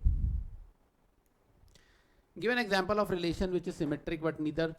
चलो, अच्छा क्वेश्चन है, इंपॉर्टेंट क्वेश्चन है। और ऐसे क्वेश्चन से करने से होता क्या है, ऐसे क्वेश्चन को करने से ना आपका दिमाग खुलता है, आपका सोचने का नज़रिया बदलता है। मैं ऐसे बहुत सारे एग्जाम्पल्स बता सकता हूँ, बट फिर वही बात, मैं इसी एग्जाम्पल को क्रिएट करता हूँ। मैं सेट ए ले लेता हूँ, 1 2 3। मुझे एक ऐसा रिलेशन बनाना जो सिमेट्रिक हो बट ना तो रिफ्लेक्सिव हो ना ही ट्रांजिटिव हो। तो अगर मैं एक ये रिलेशन बना दूँ आर, मैं ये कहता हूँ इसमें 1 2 पड़ा है और 2 1 पड़ा है, बस ख़त्म कहानी। अब ये बताओ क्या रिलेशन रिफ्लेक्सिव है? बिल्कुल नहीं है। क्यों नहीं है? क्योंकि ना तो 1 1 है, ना 2 2 है, ना 3 3 है। तो जब 1 1 2 2 3 3 ही नहीं पड़ा है तो ये रिलेशन रिफ्लेक्सिव कहाँ से हो जाएगा? रिफ्लेक्सिव तो नहीं है। ठीक है, सिमेट, ये फर्स्ट पार्ट के लिए बता रहा हूँ मैं आपको। सिमेट्रिक है, हर एलिमेंट जो 1 2 पड़ा है तो उसका उल्टा 2 1 है, 2 1 का उल्टा 1 2 पड़ा है, तो सिमेट्रिक तो है। ट्रांजिटिव है, कहाँ से ट्रांजिटिव? 1 2 पड़ा है, 2 1 पड़ा है, बट 1 1 ये तो नहीं बिलोंग कर रहा। ऐसे मैं कह सकता हूँ 2 1 पड़ा है, 1 2 पड़ा है, 2 2 तो नहीं बिलोंग कर रहा। तो इसका मतलब ये रिलेशन ट्रांजिटिव भी नहीं है। तो हमें एक ऐसा एग्जाम्पल लेना था जो रिलेशन रिफ्लेक्सिव ना हो, ट्रांजिटिव ना हो, बट सिमेट्रिक हो। तो मैंने एग्जाम्पल क्रिएट कर लिया। ज़रूरी नहीं है आपको ऐसा एग्जाम्पल क्रिएट करना है। अभी हमने क्वेश्चन किया था, है ना, कि जिसमें L1 परपेंडिकुलर टू L2 वाला, जहाँ तक मुझे ध्यान आ रहा है, वो भी एक ऐसा रिलेशन था जो रिफ्लेक्सिव नहीं बन रहा था, ट्रांजिटिव नहीं बन रहा था, बट वो सिमेट्रिक बन रहा था। आप चाहो तो वो एग्जाम्पल भी ले सकते हो यहाँ पे, इट्स अप टू यू। ठीक है, वो एग्जाम्पल मैं सोच रहा हूँ कि चलो इसी को लेकर चल रहे हैं, इसे बना लेते हैं। जैसे सेकेंड पार्ट बना के देखोगे, एक ऐसा एग्जाम्पल बना के देखो जो ट्रांजिटिव हो बट ना तो रिफ्लेक्सिव हो ना सिमेट्रिक हो। तो मैं ऐसा कर देता हूँ, यही बना लेते हैं। बन जाए की बात, 1 2 है, मुझे रिफ्लेक्सिव और सिमेट्रिक नहीं बनाना है, ट्रांजिटिव बनाना है। 1 2 बना दिया, 2 3 बना दिया और 1 3 बना दिया, बस बन गई बात। अब ये रिलेशन देखो, चलो ये बताओ ये रिफ्लेक्सिव है? इस रिफ्लेक्सिव तो हो नहीं सकता क्योंकि 1 1 2 2 3 3 नहीं बढ़ा इसके अंदर, तो ये रिलेशन रिफ्लेक्सिव तो नहीं है। सिमेट्रिक है, 1 2 का उल्टा नहीं बढ़ा, 2 3 का उल्टा नहीं बढ़ा, 1 3 का उल्टा नहीं बढ़ा, तो रिलेशन रिफ्लेक्सिव भी नहीं है। ट्रांजिटिव है ये रिलेशन, 1 2 है, 2 3 है, तो 1 3 भी है, बन गई बात। कोई ऐसा पेयर मुझे मिल ही नहीं पा रहा है जिसमें ए बी और बी सी है बट ए सी नहीं है, तो इसका मतलब ये रिलेशन ट्रांजिटिव है। तो हमें ये एक ऐसा रिलेशन एग्जाम्पल मिल गया which is transitive but neither reflexive nor symmetric. बात समझ आ गई? तो आप कुछ भी बना सकते हो ऐसे। ओके, थर्ड पार्ट, आपको एक ऐसा रिलेशन बनाना जो रिफ्लेक्सिव हो, सिमेट्रिक और ट्रांजिटिव ना हो। अभी जो हमने यूनियन में बना दिया था, क्या बनाया था मैंने कहा था 1 1 ले लो, 2 2 ले लो, 3 3 ले लो, है ना, क्योंकि रिफ्लेक्सिव बनाना है तो बनाना ही पड़ेगा। साथ में मैंने 1 2 ले लिया, 2 1 ले लिया, 2 3 ले लिया और 3 2 ले लिया। अब ये रिलेशन देखो, ये रिलेशन रिफ्लेक्सिव भी है, सिमेट्रिक भी है, क्योंकि हर एलिमेंट का उल्टा पड़ा है, बट ट्रांजिटिव नहीं है क्योंकि 1 2 है, 2 3 है, 1 2 और 2 3 पड़ा है इसमें, बट 1 3 तो नहीं बिलोंग कर रहा। तो ये रिलेशन ट्रांजिटिव तो नहीं बन पाएगा। ये रिलेशन रिफ्लेक्सिव है, सिमेट्रिक है, बट ट्रांजिटिव नहीं है। ठीक है, यही प्रूव करना थर्ड पार्ट में। आई होप अब आप समझ पा रहे हो कि हम एग्जाम्पल्स कैसे क्रिएट कर रहे हैं। जो कंडीशन हमें चाहिए वो वाले ऑर्डर पर रखने हैं, जो नहीं चाहिए उनको एक्सक्लूड करना है। तो लास्ट के 2 पार्ट में आपके लिए छोड़ रहा हूँ, आपको खुद पता लगाना है कि क्या होंगे वो। ठीक है, आई होप अब आप कर सकते हो। तो ये रिलेशंस वाले पार्ट में जो भी हमने किया, आई होप वो आपको समझ आ रहा है। ठीक है, चलो।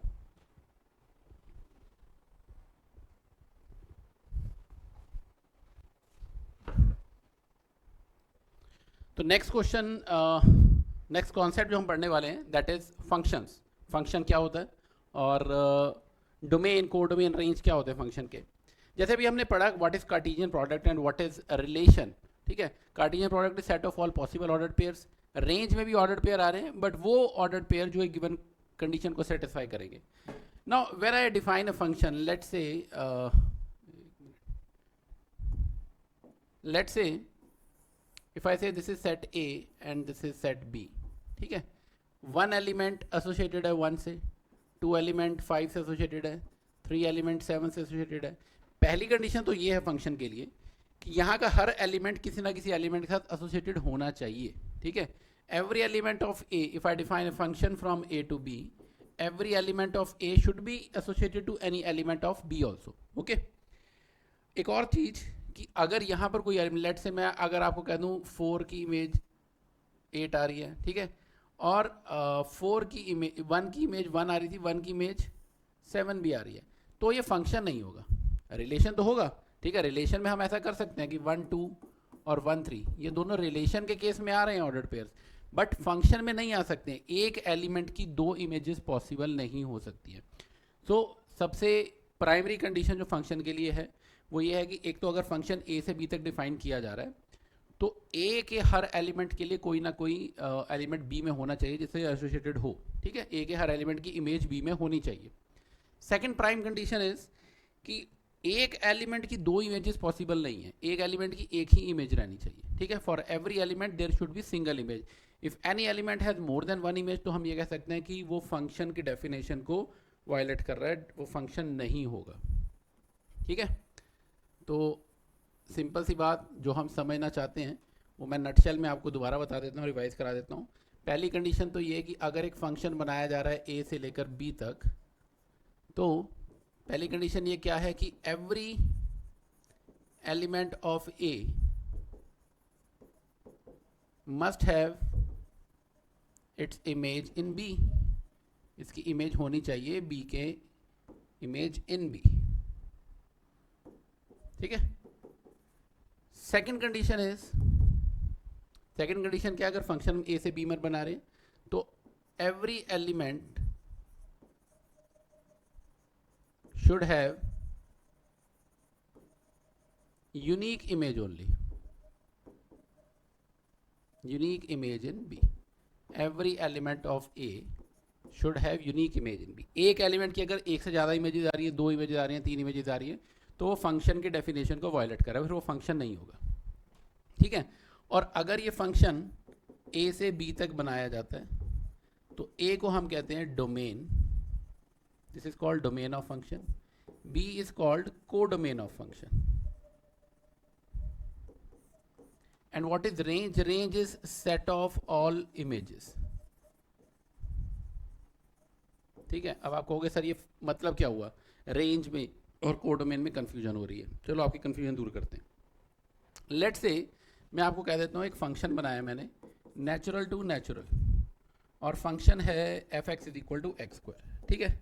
तो मुझे ये बताओ कि 1 की इमेज क्या आएगी, 1 आएगी, 2 की image that will B 2 square 4, 3 की इमेज 9, 4 की इमेज 16, 5 की इमेज 25, सो ऑन, ठीक है।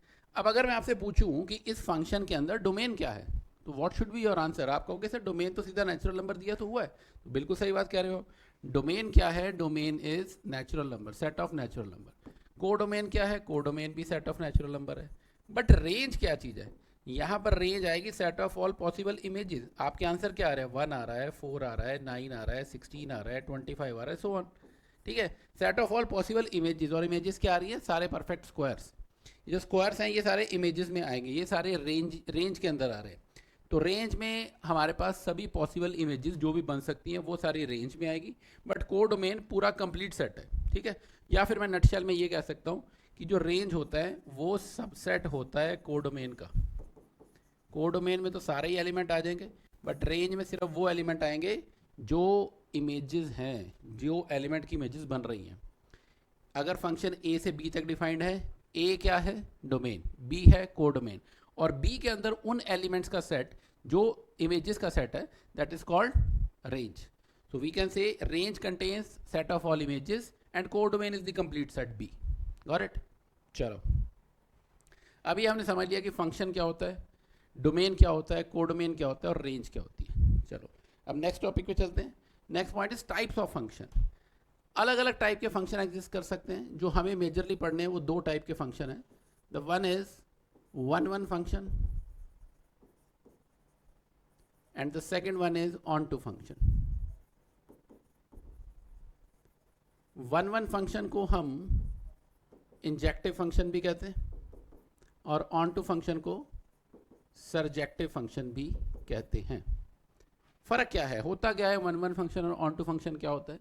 लेट से आप ये समझ लो, मैं आपको ये कह देता हूँ, ये ए से बी तक एक फंक्शन डिफाइन किया है, वही वाला फंक्शन ले लेते हैं जो भी पिछले केस में लिया है, F x is equal to x square, ठीक है। और मैं कह देता हूँ ए आपके पास है सेट ऑफ इंटीजर्स, बी भी है सेट ऑफ इंटीजर्स। अब मुझे एक बात बताओ, अगर मैं वन की इमेज निकालूंगा तो आंसर क्या आएगा? वन आएगा। वन की इमेज वन आ रही है, टू की इमेज फोर आएगी, थ्री की इमेज नाइन आएगी, माइनस वन की इमेज भी वन आएगी। अभी मैंने आपको बताया कि एक एलिमेंट की दो इमेजेस होंगी तो वो फंक्शन नहीं है, बट दो एलिमेंट की तो सेम इमेज हो सकती है ना। If two elements have one image, वो पॉसिबल है, वो फंक्शन रहेगा। ये फंक्शन तो है बट ये वन वन फंक्शन नहीं है। वन वन फंक्शन की डेफिनेशन ये कहती है कि डिफरेंट एलिमेंट्स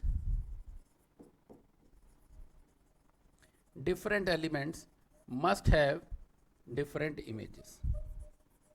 डिफरेंट एलिमेंट की डिफरेंट इमेजेस होनी चाहिए। मैथमेटिकली आप ऐसे कह सकते हो, मैथमेटिकली वी कैन से कि if f x is equal to f y, अगर एफ एक्स और एफ वाई इक्वल हैं तो इसका मतलब एक्स और वाई भी इक्वल होंगे। मतलब दो इमेजेस तभी इक्वल आएंगी अगर वो एलिमेंट इक्वल है, अदरवाइज कभी पॉसिबल नहीं है। बट यहाँ पर देखो क्या हुआ, यहाँ पर वन और F of minus one, F of one और एफ ऑफ माइनस वन दोनों इक्वल आए, बट वन तो माइनस वन के इक्वल नहीं है। इसका मतलब ये फंक्शन वन वन नहीं बनेगा। वन वन फंक्शन वो होता है जिसमें different elements must have different images, और अगर एक फंक्शन वन वन नहीं होगा तो उस फंक्शन को हम कह देंगे many one function. If a function is not one one then we can say that function is many one function. Clear है बात? वन वन फंक्शन क्या होता है, दोबारा सुन लो। वन वन फंक्शन में different elements must have different images, अलग अलग एलिमेंट की अलग अलग इमेजेस होनी चाहिए, ठीक है। अगर डिफरेंट एलिमेंट की सेम इमेज आ रही है तो वो फंक्शन वन वन नहीं रहेगा, तो उस केस में हम ये कह सकते हैं कि वो फंक्शन मैनी वन फंक्शन है। क्लियर है बात? चलो next point is onto function. Onto function भी समझ लेते हैं, what is onto function. अब आप ये देखो, सेट ए से बी तक जो मैंने फंक्शन डिफाइन किया है एफ एक्स, सेम फंक्शन लेते हैं, f x is equal to x square, ठीक है। लेट से मैं ये नेचुरल ले लेता हूँ, ये भी नेचुरल ले लेता हूँ। तो आप मुझे ये बताओ कि एफ ऑफ वन वन आएगा, वन की इमेज वन आ रही है, टू की इमेज फोर आ रही है, थ्री की इमेज नाइन आ रही है। अब अगर मैं आपसे पूछूं यहाँ पर डोमेन क्या है, तो आप कहोगे कि डोमेन तो सर नेचुरल नंबर का सेट है।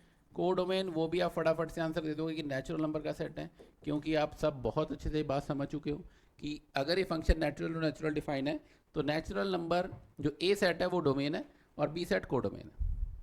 तो डोमेन नेचुरल नंबर का सेट है, को डोमेन भी नेचुरल नंबर का सेट है। बट अगर मैं आपसे पूछूं रेंज क्या बन रही है, रेंज में तो सिर्फ यही एलिमेंट्स आ रहे हैं, 1 4 9 16 सो ऑन, ठीक है। इसका मतलब ऑन टू फंक्शन ये कहता है कि every image in B must have its pre image in A, must have its pre image in A. मतलब बी का हर एलिमेंट ए के किसी एलिमेंट से एसोसिएटेड होना चाहिए। अब मान लो यहाँ ये नेचुरल नंबर सेट है तो टू तो पड़ा ही होगा यहाँ पे, ऑब्वियस सी बात है, क्योंकि टू नेचुरल नंबर है। टू बी में तो पड़ा है, पर टू किसी की इमेज बन रहा है। किस एलिमेंट का स्क्वायर होता है टू? टू तो रूट टू का स्क्वायर होता है, बट रूट टू तो नेचुरल में आएगा ही नहीं। इसका मतलब यहाँ कुछ ऐसे एलिमेंट पड़े हैं जो किसी की भी इमेज बन नहीं पा रहे हैं। तो अगर यहाँ पर कोई भी ऐसा एलिमेंट है जो किसी की इमेज नहीं बन रहा है तो we can say this function is not onto function. बात समझ आ गई? मैं एक बहुत सस्ता सा एग्जांपल लेता हूँ, आपको अच्छे से समझ आ जाएगा। आपके पास मैथ्स की बुक है, मैथ्स की बुक के पीछे आंसर्स दिए हुए हैं, हर आंसर के कॉरस्पॉन्डिंग कोई ना कोई क्वेश्चन है। ऐसा नहीं है कि पीछे आंसर उसके कॉरस्पॉन्डिंग कोई क्वेश्चन ही नहीं है, कि वो आंसर दे रखा उसका कोई क्वेश्चन था ही नहीं, ऐसा पॉसिबल नहीं होता है, ठीक है ना। तो मैथ्स की बुक के पीछे आंसर दिए हुए हैं और हर आंसर के कॉरस्पॉन्डिंग कोई ना कोई क्वेश्चन है, तो वो फंक्शन ऑन टू बन रहा है। हर एलिमेंट की प्री इमेज होनी चाहिए। यहाँ पर 3 पड़ा है, 3 किसी का स्क्वायर आ ही नहीं रहा, 7 पड़ा है, 7 किसी का स्क्वायर आ ही नहीं रहा, 5 पड़ा है, 5 किसी का स्क्वायर आ ही नहीं रहा। तो अगर कुछ एलिमेंट ऐसे बड़े हैं जिनकी कोई प्री इमेज एग्जिस्ट करती ही नहीं है तो मैं ये कह सकता हूँ फंक्शन ऑन टू नहीं है। In that case we can say this function is into function. बात समझ आ गई? ठीक है, चलो। तो इसका मतलब रेंज में जो एलिमेंट्स आ रहे हैं वो कुछ एलिमेंट्स आ रहे हैं, सारे नहीं आ रहे हैं। अगर सारे एलिमेंट रेंज के अंदर कोड में के आ जाते तो मैं ये कह सकता था कि वो फंक्शन ऑन टू हो जाता है। इसका मतलब यहाँ से हम एक बहुत अच्छी बात कंक्लूड कर सकते हैं कि अगर कभी भी रेंज और कोडोमेन इक्वल हो जाए, in that case we can say the function is onto function. ये बहुत इंपॉर्टेंट क्वेश्चन है, बहुत इंपॉर्टेंट पॉइंट है। आपके पेपर में ये एमसीक्यू में भी पूछ सकते हैं कि अगर एक फंक्शन दिया हुआ है जिसमें रेंज और कोडोमेन इक्वल आ रहे हैं तो वो किस टाइप का फंक्शन। तो आपको ये ध्यान रखना है कि अगर रेंज और कोडोमेन इक्वल आ रहे हैं, that type of function is onto function. ठीक है, ओके। और मैंने आपको बताया कि वन वन फंक्शन को हम इंजेक्टिव फंक्शन कहते हैं, ऑन टू फंक्शन को सर्जेक्टिव कहते हैं। और अगर एक फंक्शन वन वन भी है और ऑन टू भी है, one one plus onto दोनों बन रहा है, that type of function is called bijective function. वो बाइजेक्टिव फंक्शन है जो फंक्शन वन वन भी होगा और जो फंक्शन ऑन टू भी होगा। आई होप ये बात क्लियर है सबको। ठीक है, चलो नेक्स्ट पॉइंट पे चलते हैं। Check whether the greatest integer function f from r to r given by fx is equal to okay. आपको ये फंक्शन गिवन है fx is equal to greatest integer of x, और ये फंक्शन डिफाइन है r to r, real to real define है। आपको बताना है कि ये फंक्शन वन वन और ऑन टू है या नहीं है। चलो एक बात देखो, अगर मैं आपको कहूँ ग्रेटेस्ट इंटीजर की बात, आपको पता है वैसे ग्रेटेस्ट इंटीजर वैल्यू क्या होती है। जैसे ग्रेटेस्ट इंटीजर ऑफ 1.2 निकालोगे तो वो 1 आएगा, 2.78 निकालोगे वो 2 आएगा, 3.94 निकालोगे। मतलब ये है कि सिर्फ इंटीजर वैल्यूज आएंगी। जो जिस भी नंबर का आप ग्रेटेस्ट इंटीजर निकाल रहे हो उससे छोटा जो इंटीजर होगा that will be the answer. मतलब अगर मैं आपको ये कहूँ 9.46, इसका ग्रेटेस्ट इंटीजर 9 आएगा। ठीक है, फ्रैक्शनल वैल्यू आपको छोड़ देनी है, जो भी उस नंबर से छोटा ग्रेट इंटीजर होगा that will be your answer. तो अगर मैं आपसे ये पूछ लूँ -3.46, इसका आंसर क्या आएगा? -3? नहीं, -3 नहीं आएगा। नंबर लाइन पे देखो, इससे छोटा इंटीजर कौन सा है? -4। ये गलती कर देते हैं बच्चे बहुत सारे, तो ध्यान रखना है आपको। ठीक है, एनीवे चलो हम वो बात नहीं समझ रहे, हम ये देख रहे हैं कि ग्रेटेस्ट इंटीजर फंक्शन क्या ये वन वन और ऑन टू बनेगा या नहीं बनेगा। अगर रियल टू रियल डिफाइन है तो हम ये कह सकते हैं कि 1.1 की इमेज निकालते हैं, वो आएगा ग्रेटेस्ट इंटीजर ऑफ 1.1, आंसर 1 आ गया। इमेज ऑफ 1.2 निकालते हैं, ग्रेटेस्ट इंटीजर ऑफ 1.2, वो आंसर 1 आ गया। इसका मतलब 1.1 की भी इमेज 1 ही आ रही है, 1.2 की भी 1 आ रही है, तो डिफरेंट एलिमेंट की सेम इमेज आ रही है। तो मैं ये कह सकता हूँ कि f ऑफ 1.1 और f ऑफ 1.2 ये तो इक्वल आ रहे हैं, but 1.1 is not equal to 1.2। ये खुद तो आपस में इक्वल नहीं है। तो अगर इमेजेस इक्वल है बट एलिमेंट इक्वल नहीं है तो वो फंक्शन वन वन होगा या नहीं होगा? नहीं होगा। वैसे भी कह सकते हो डिफरेंट एलिमेंट की सेम इमेज आ रही है, तो this function is not one one, ये फंक्शन वन वन नहीं है। चलो वन वन का तो पता लग गया, फंक्शन वन वन नहीं है। ऑन टू है या नहीं है ये बताओ, रियल टू रियल। अब मान लो अगर मैं आपको ये कहूँ, आप देखो ग्रेटेस्ट इंटीजर फंक्शन में जब भी आप इस मशीन के अंदर आंसर क्वेश्चन डाल रहे हो, मशीन ही कहूँगा मैं इस फंक्शन को, तो वो आपको आउटपुट कैसा दे रही है? हमेशा इंटीजर वैल्यू दे रही है। मतलब आंसर जो आएंगे आपके वो हमेशा इंटीजर ही आएंगे, 1 2 3 4 5 6। तो मतलब इस सेट में रियल नंबर में तो इंटीजर वैल्यू की अलावा भी नंबर पड़े हैं, फ्रैक्शनल वैल्यू पड़ी है, डेसिमल वैल्यूज पड़ी है, तो उनका क्या? उनकी तो कोई प्री इमेज होगी नहीं। मेरी बात समझ आ रही है? मेरा कहने का मतलब है जो आपके आंसर्स आ रहे हैं वो कैसे आएंगे? मतलब इमेजेस जो आ रही है, रेंज जो आएगी आपकी that is set of all integer values. सिर्फ इंटीजर वैल्यूज आ रही हैं, फ्रैक्शनल वैल्यूज नहीं आएंगी, है ना? तो इसका मतलब फ्रैक्शनल वैल्यूज की कोई प्री इमेज है ही नहीं। तो fractional values have no pre image in A.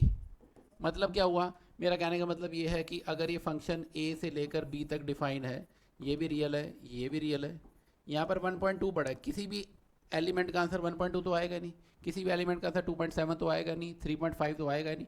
Decimal values किसी का आंसर बनेंगी ही नहीं, कभी भी ग्रेटेस्ट इंटीजर का आंसर डेसिमल आ ही नहीं सकता। तो इन डेसिमल नंबर से तो कोई प्री इमेज है ही नहीं। तो अगर हमें कुछ एलिमेंट ऐसे मिल रहे हैं जिनकी प्री इमेज एग्जिस्ट ही नहीं कर रही, तो इसका मतलब वो फंक्शन ऑन टू भी नहीं है। तो this function is not onto. ये फंक्शन ना तो वन वन है ना ही ऑन टू है। बात समझ आ गई? अब देखो मैं तुम्हें एक बहुत जादू करके दिखाता हूँ। जादू ये है कि मैं फंक्शन को चेंज नहीं करता, बट मैं सिर्फ अगर ये कर दूँ कि फंक्शन z से z तक डिफाइन है अब ये फंक्शन 1 1 भी बन जाएगा, अब ये फंक्शन ऑन टू भी बन जाएगा, है ना। 1 1 क्यों बन जाएगा, आप कोई भी इंटीजर उठाओगे, हर इंटीजर की अलग इमेज ही तो आएगी। 1 की इमेज 1 आएगी, 2 की 2 आएगी, 3 की 3 आएगी, 4 की 4 आएगी। तो डिफरेंट एलिमेंट की डिफरेंट इमेजेस आ रही हैं, फंक्शन 1 1 है। ऑन टू के केस में मुझे पता था ऑन टू क्यों नहीं बन रहा, क्योंकि किसी भी फ्रैक्शनल वैल्यू की प्री इमेज एग्जिस्ट नहीं कर रही, पर यहाँ तो फ्रैक्शनल आएगी नहीं, मैंने तो इंटीजर कर दिया। इसका मतलब in this case every element of B is associated to element of A. So every image must have its pre-image in A. तो इसका मतलब ये फंक्शन ऑन टू भी बन गया, बिना फंक्शन को चेंज किए, सिर्फ डोमेन कोडोमेन बदल के वो फंक्शन ऑन टू और 1 1 बन गया। तो इसका मतलब इनका बहुत बड़ा रोल है, इनको इग्नोर नहीं करना है कि डोमेन क्या है और कोडोमेन क्या है, ठीक है। बहुत सारे टेक्निकल क्वेश्चन इसके ऊपर बनते हैं जो आपको ध्यान में रखने हैं। आई होप ये बात समझ आ रही है, मज़ा भी आ रहा है इन चीज़ को समझने में, है ना। धीरे धीरे मज़ा आने लग जाएगा जब क्वेश्चन आपसे खुद निकलने लग जाएंगे। नेक्स्ट क्वेश्चन देखो, check whether the function modulus function है F x is equal to mod X. Mod सबको पता है पॉजिटिव वैल्यू आंसर देगा। Function real to real define है, आपको बताना ये 1 1 या ऑन टू है या नहीं है। ये तो मेरे ख्याल से बहुत ईजी बन गया अब आपके लिए। आप मुझे बताओ रियल टू रियल, रियल में तो सारे नंबर आएंगे, पॉजिटिव भी और नेगेटिव भी। तो मैं ये कह सकता हूँ एफ ऑफ 1 अगर मुझे निकालना है that will B mod of 1, वो तो 1 आ गया। एफ ऑफ -1 निकालना है, मॉड ऑफ -1, वो भी 1 आ गया। तो डिफरेंट एलिमेंट की तो सेम इमेज आ गई। अगर डिफरेंट एलिमेंट की सेम इमेज आ रही है तो फंक्शन 1 1 होगा क्या? नहीं। तो मैं ये कह सकता हूँ hair f of 1 is equal to f of -1, but 1 is not equal to -1, so therefore function is not 1 1। ये फंक्शन तो 1 1 नहीं बन रहा। और मैं एग्जाम्पल क्यों ले रहा हूँ, मैंने आपको पहले भी बताया, किसी चीज़ को डिसप्रूव करना है तो आप उसकी एक बुरी आदत बता दो। ये बता दिया आपने कि भाई तेरे में ये डिफेक्ट है, तेरे 1 की और -1 की सेम इमेज आ रही है, इसलिए हम तेरे को 1 1 में कंसिडर नहीं कर सकते, ठीक है। तो दिस फंक्शन इज नॉट 1 1। उसके बाद मुझे चेक करना है ऑन टू बनेगा या नहीं बनेगा। अब आप मुझे एक सिंपल सी बात बता दो, आपकी इमेजेस क्या आने वाली, आंसर क्या आएंगे? 1 आ सकता है, 2 आ सकता है, 3 आ सकता है, 4 5 6 7, है ना। डेसिमल वैल्यू भी पॉसिबल है, 1.2 सारी वैल्यू पॉसिबल है। बट मैं ये कह सकता हूँ ऑल पॉजिटिव वैल्यूज ओनली। मेरा कहने का मतलब अगर आप मॉड ऑफ -1.7 निकालोगे तो 1.7 हो जाएगा, डेसिमल आएगा बट नेगेटिव नहीं रहेगा, आंसर सिर्फ पॉजिटिव वैल्यूज होंगी, ठीक है। बट आपके कोडोमेन के अंदर तो रियल वैल्यूज, सारी रियल वैल्यूज हैं, पॉजिटिव भी और नेगेटिव भी। तो नेगेटिव वैल्यूज तो किसी का आंसर बन ही नहीं रही, तो नेगेटिव वैल्यूज की कोई प्री इमेज एग्जिस्ट ही नहीं कर रही। या फिर आप ये कह दो कि जो रेंज है, रेंज का system of positive number only and codomain is of real number. तो here range is not equal to codomain, range और कोडोमेन तो इक्वल नहीं है। और ये आपको किसी बुद्धिजीवी इंसान ने अभी थोड़ी देर पहले एक बात बताई थी कि अगर रेंज और कोडोमेन इक्वल नहीं होंगे तो फंक्शन ऑन टू नहीं होगा, और अगर रेंज और कोडोमेन इक्वल होंगे तो वो फंक्शन ऑन टू होगा। Here range is not equal to codomain, तो ये फंक्शन ऑन टू भी नहीं है। बात समझ आ गई? मेरे ख्याल से इसमें कोई किसी को दिक्कत नहीं होनी चाहिए। अब एक और जादू दिखाऊं आपको। अब मान लो अगर मैं इस फंक्शन को चेंज किए बिना ऐसा कर दूं कि ये फंक्शन नेचुरल टू नेचुरल है, अब ये फंक्शन 1 1 बन जाएगा, अब ये फंक्शन ऑन टू भी बन जाएगा। क्योंकि दिक्कत तो यही बन रही थी। क्या दिक्कत बन रही थी कि नेगेटिव नंबर जो थे उनकी कोई प्री इमेज एग्जिस्ट नहीं कर रही, नेगेटिव मैंने हटाई दिए, सिर्फ नेचुरल रह गए। और नेगेटिव एलिमेंट्स की वजह से दो डिफरेंट एलिमेंट की सेम इमेज आ रही थी, नेगेटिव हटाई दिए। तो देखो मैंने बिना फंक्शन को चेंज किए सिर्फ डोमेन और कोडोमेन को बदलकर विधि का विधान बदल दिया। तो ये तुम्हें ध्यान रखना है कि फंक्शन के अंदर जो फंक्शन दिया उसके साथ डोमेन और कोडोमेन क्या दिया है क्वेश्चन के अंदर, उसके अकॉर्डिंगली तुम आंसर निकाल पाओगे ना, ठीक है। चलो नेक्स्ट क्वेश्चन पे चलते हैं। Next question is check whether the signum function की definition F x is equal to mod X by X, ऐसे भी लिख सकते हैं, या फिर आपको एक आसान डेफिनेशन बता देता हूँ। सिग्नम फंक्शन होता है कि आंसर आपका 1 आएगा, 0 आएगा या -1 आएगा। फंक्शन की वैल्यू 1 तब आएगी अगर आप किसी भी पॉजिटिव नंबर का सिग्नम फंक्शन निकाल रहे हो। अगर 0 पे निकालोगे वैल्यू तो 0 आएगी, और नेगेटिव एलिमेंट का आंसर निकालोगे तो -1 आएगा। मतलब किसी भी पॉजिटिव नंबर की वैल्यू 1 होती है, नेगेटिव की वैल्यू -1 होती है और 0 की वैल्यू 0 होती है। ये सिग्नम फंक्शन की डेफिनेशन है। अब आप मेरे को एक बात बताओ, f ऑफ 3 क्या आएगा आंसर? आपके ख्याल से क्या होना चाहिए? 1 होगा, क्योंकि अभी हमने क्या किया है कि किसी भी पॉजिटिव नंबर का आंसर 1 आएगा। अगर मैं f ऑफ 4 कहूँ क्या आएगा? 1 आएगा। f ऑफ 7 कहूँ क्या आएगा? 1 आएगा। अभी तो डिफरेंट एलिमेंट की सेम इमेज आ रही है, तो अगर डिफरेंट एलिमेंट की सेम इमेज आ रही है तो फंक्शन 1 1 होगा या नहीं होगा? ये फंक्शन 1 1 नहीं होगा, नॉट 1 1।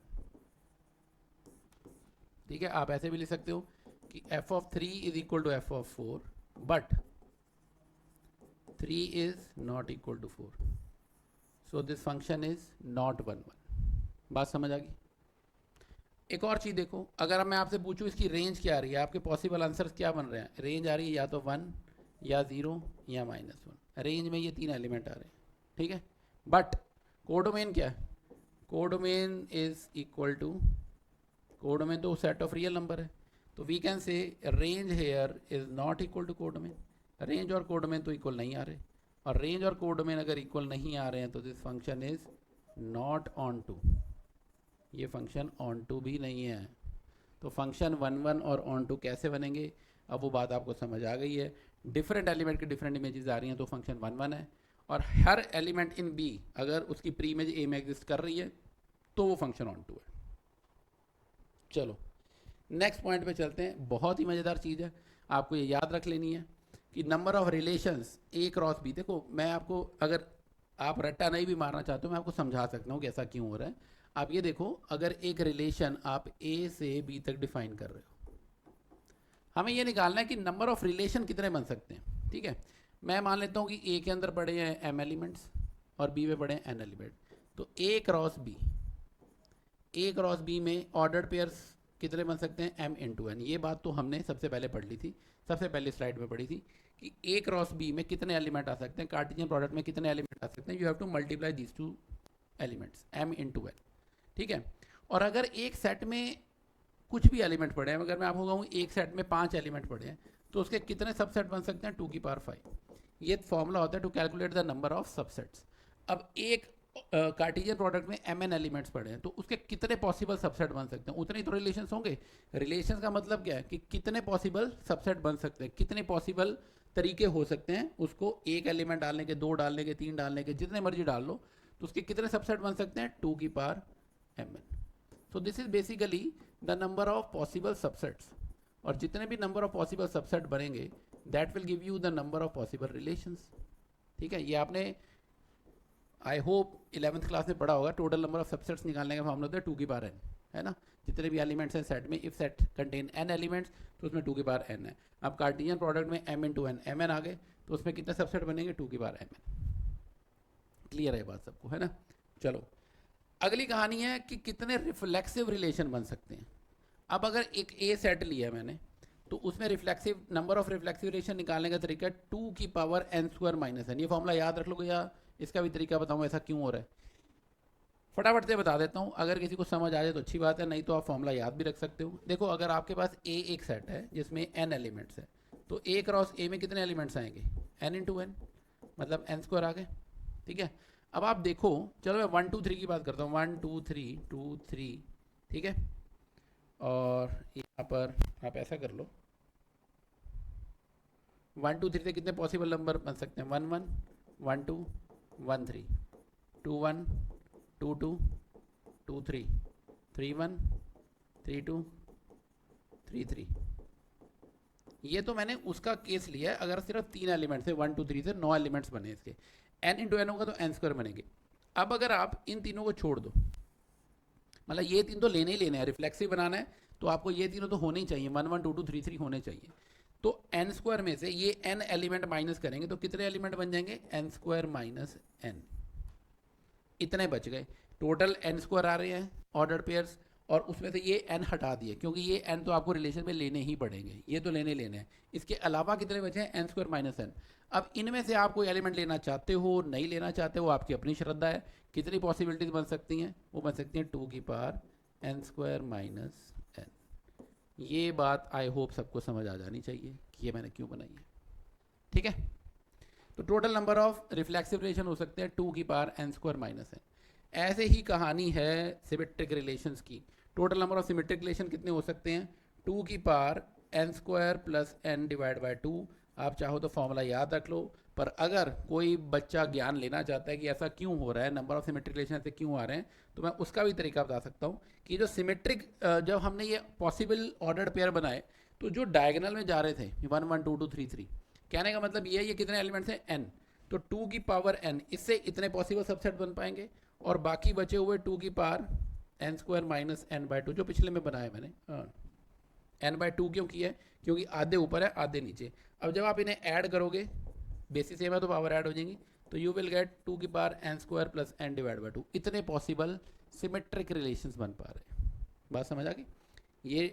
ये दिखा रहा है कि कितनी पॉसिबिलिटी बन सकती हैं 1 1 2 2 3 3, मतलब सेम नंबर्स को लेने की, ठीक है। और ये है जो नंबर सेम नहीं है, 1 2 1 3 1 4, उनके लिए उनको हाफ कर दिया, आधे डायगोनल से ऊपर लाई करेंगे आधे नीचे लाई करेंगे, तो उनके पॉसिबल सबसेट कितने बन सकते हैं, 2 की बार n square minus n by two, add करोगे तो आंसर आ जाएगा। आपकी मर्जी है, आप ये प्रूफ नहीं भी याद रखना चाहते तो आपका तो काम इससे भी चल जाएगा कि अगर आप ये बता दो कि फॉर्मूला क्या है। तो number of relations, total number of relations होते हैं 2 की बार mn। Number of reflexive relation कितने हो सकते हैं, 2 की बार n square minus n। Number of symmetric relation 2 की power n square plus n divide by 2। चलो अगली कहानी है कि टोटल नंबर ऑफ फंक्शन कैसे निकाले जाएंगे। अच्छा, टोटल नंबर ऑफ फंक्शन निकालने अगर आपको, आप खुद सोच के देखो, चलो थोड़ी देर के लिए होल्ड पे डाल देते हैं इस फॉर्मूले को। आप मेरे को एक बात बताओ, 1 2 3 4 ए बी सी, मैं एक फंक्शन डिफाइन कर रहा हूँ ए से लेकर बी तक। अब 1 की इमेज 1 ए भी हो सकती है, बी भी हो सकती है, सी भी हो सकती है। तो 1 के लिए पॉसिबिलिटी क्या है, 3 इमेजेस पॉसिबल है। 2 की कितनी इमेजेस पॉसिबल है, उसकी भी 3 पॉसिबल है। 2 की भी इमेज ए हो सकती है, बी हो सकती है, सी हो सकती है। डिफरेंट एलिमेंट की सेम इमेज हो ही सकती है ना, एक एलिमेंट की 2 इमेजेस नहीं हो सकती, 2 एलिमेंट की सेम इमेज हो सकती है। फंक्शन की बात कर रहा हूँ मैं, फंक्शन डिफाइन करने के लिए। 3 के लिए भी 3 पॉसिबिलिटी है, 4 के लिए भी 3 पॉसिबिलिटी है। तो आंसर आ गया आपका 3 की पावर 4। ए में से 4 एलिमेंट्स, बी में से 3 एलिमेंट, तो आंसर क्या आया, कितने फंक्शन बन सकते हैं, 3 की पावर 4। मतलब जितने नंबर ऑफ एलिमेंट्स बी में हैं रेज टू द पावर जितने नंबर ऑफ एलिमेंट्स ए में। This will give you total number of functions.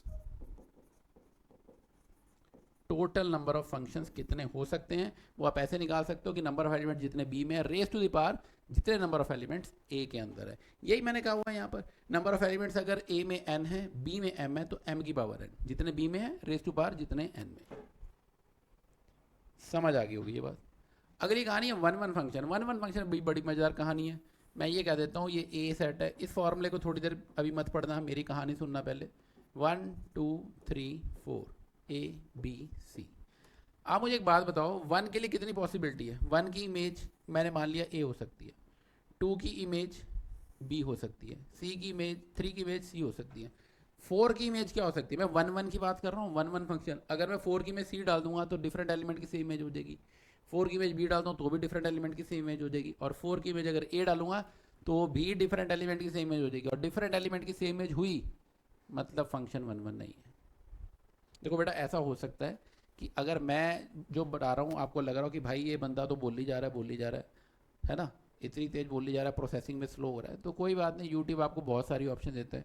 0.75 कर लो, 0.5 कर लो, या आप इस लेक्चर को 2-3 बार देख लो, ठीक है।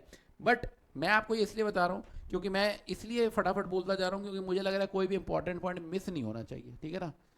मैं और भी तेज बोल के गुजारा कर सकता हूँ पर मैं आपका लॉस बर्दाश्त नहीं करूँगा, आपका नुकसान नहीं होना चाहिए। अब 4 एक ऐसा एलिमेंट बच गया जिसकी कोई इमेज में डाल ही नहीं सकता, क्योंकि अगर 4 की मैं सी डालूंगा फंक्शन तो बन जाएगा बट 1 1 फंक्शन ही बनेगा। इसका मतलब मैं ये कह रहा हूँ कि अगर एक फंक्शन में ए से बी तक डिफाइन कर रहा हूँ तो ए में कभी भी बी से ज़्यादा एलिमेंट नहीं होने चाहिए। अगर ए में बी से ज़्यादा एलिमेंट हो गए तो 1 1 फंक्शन तो बन ही नहीं पाएगा, number of 1 1 function will be 0।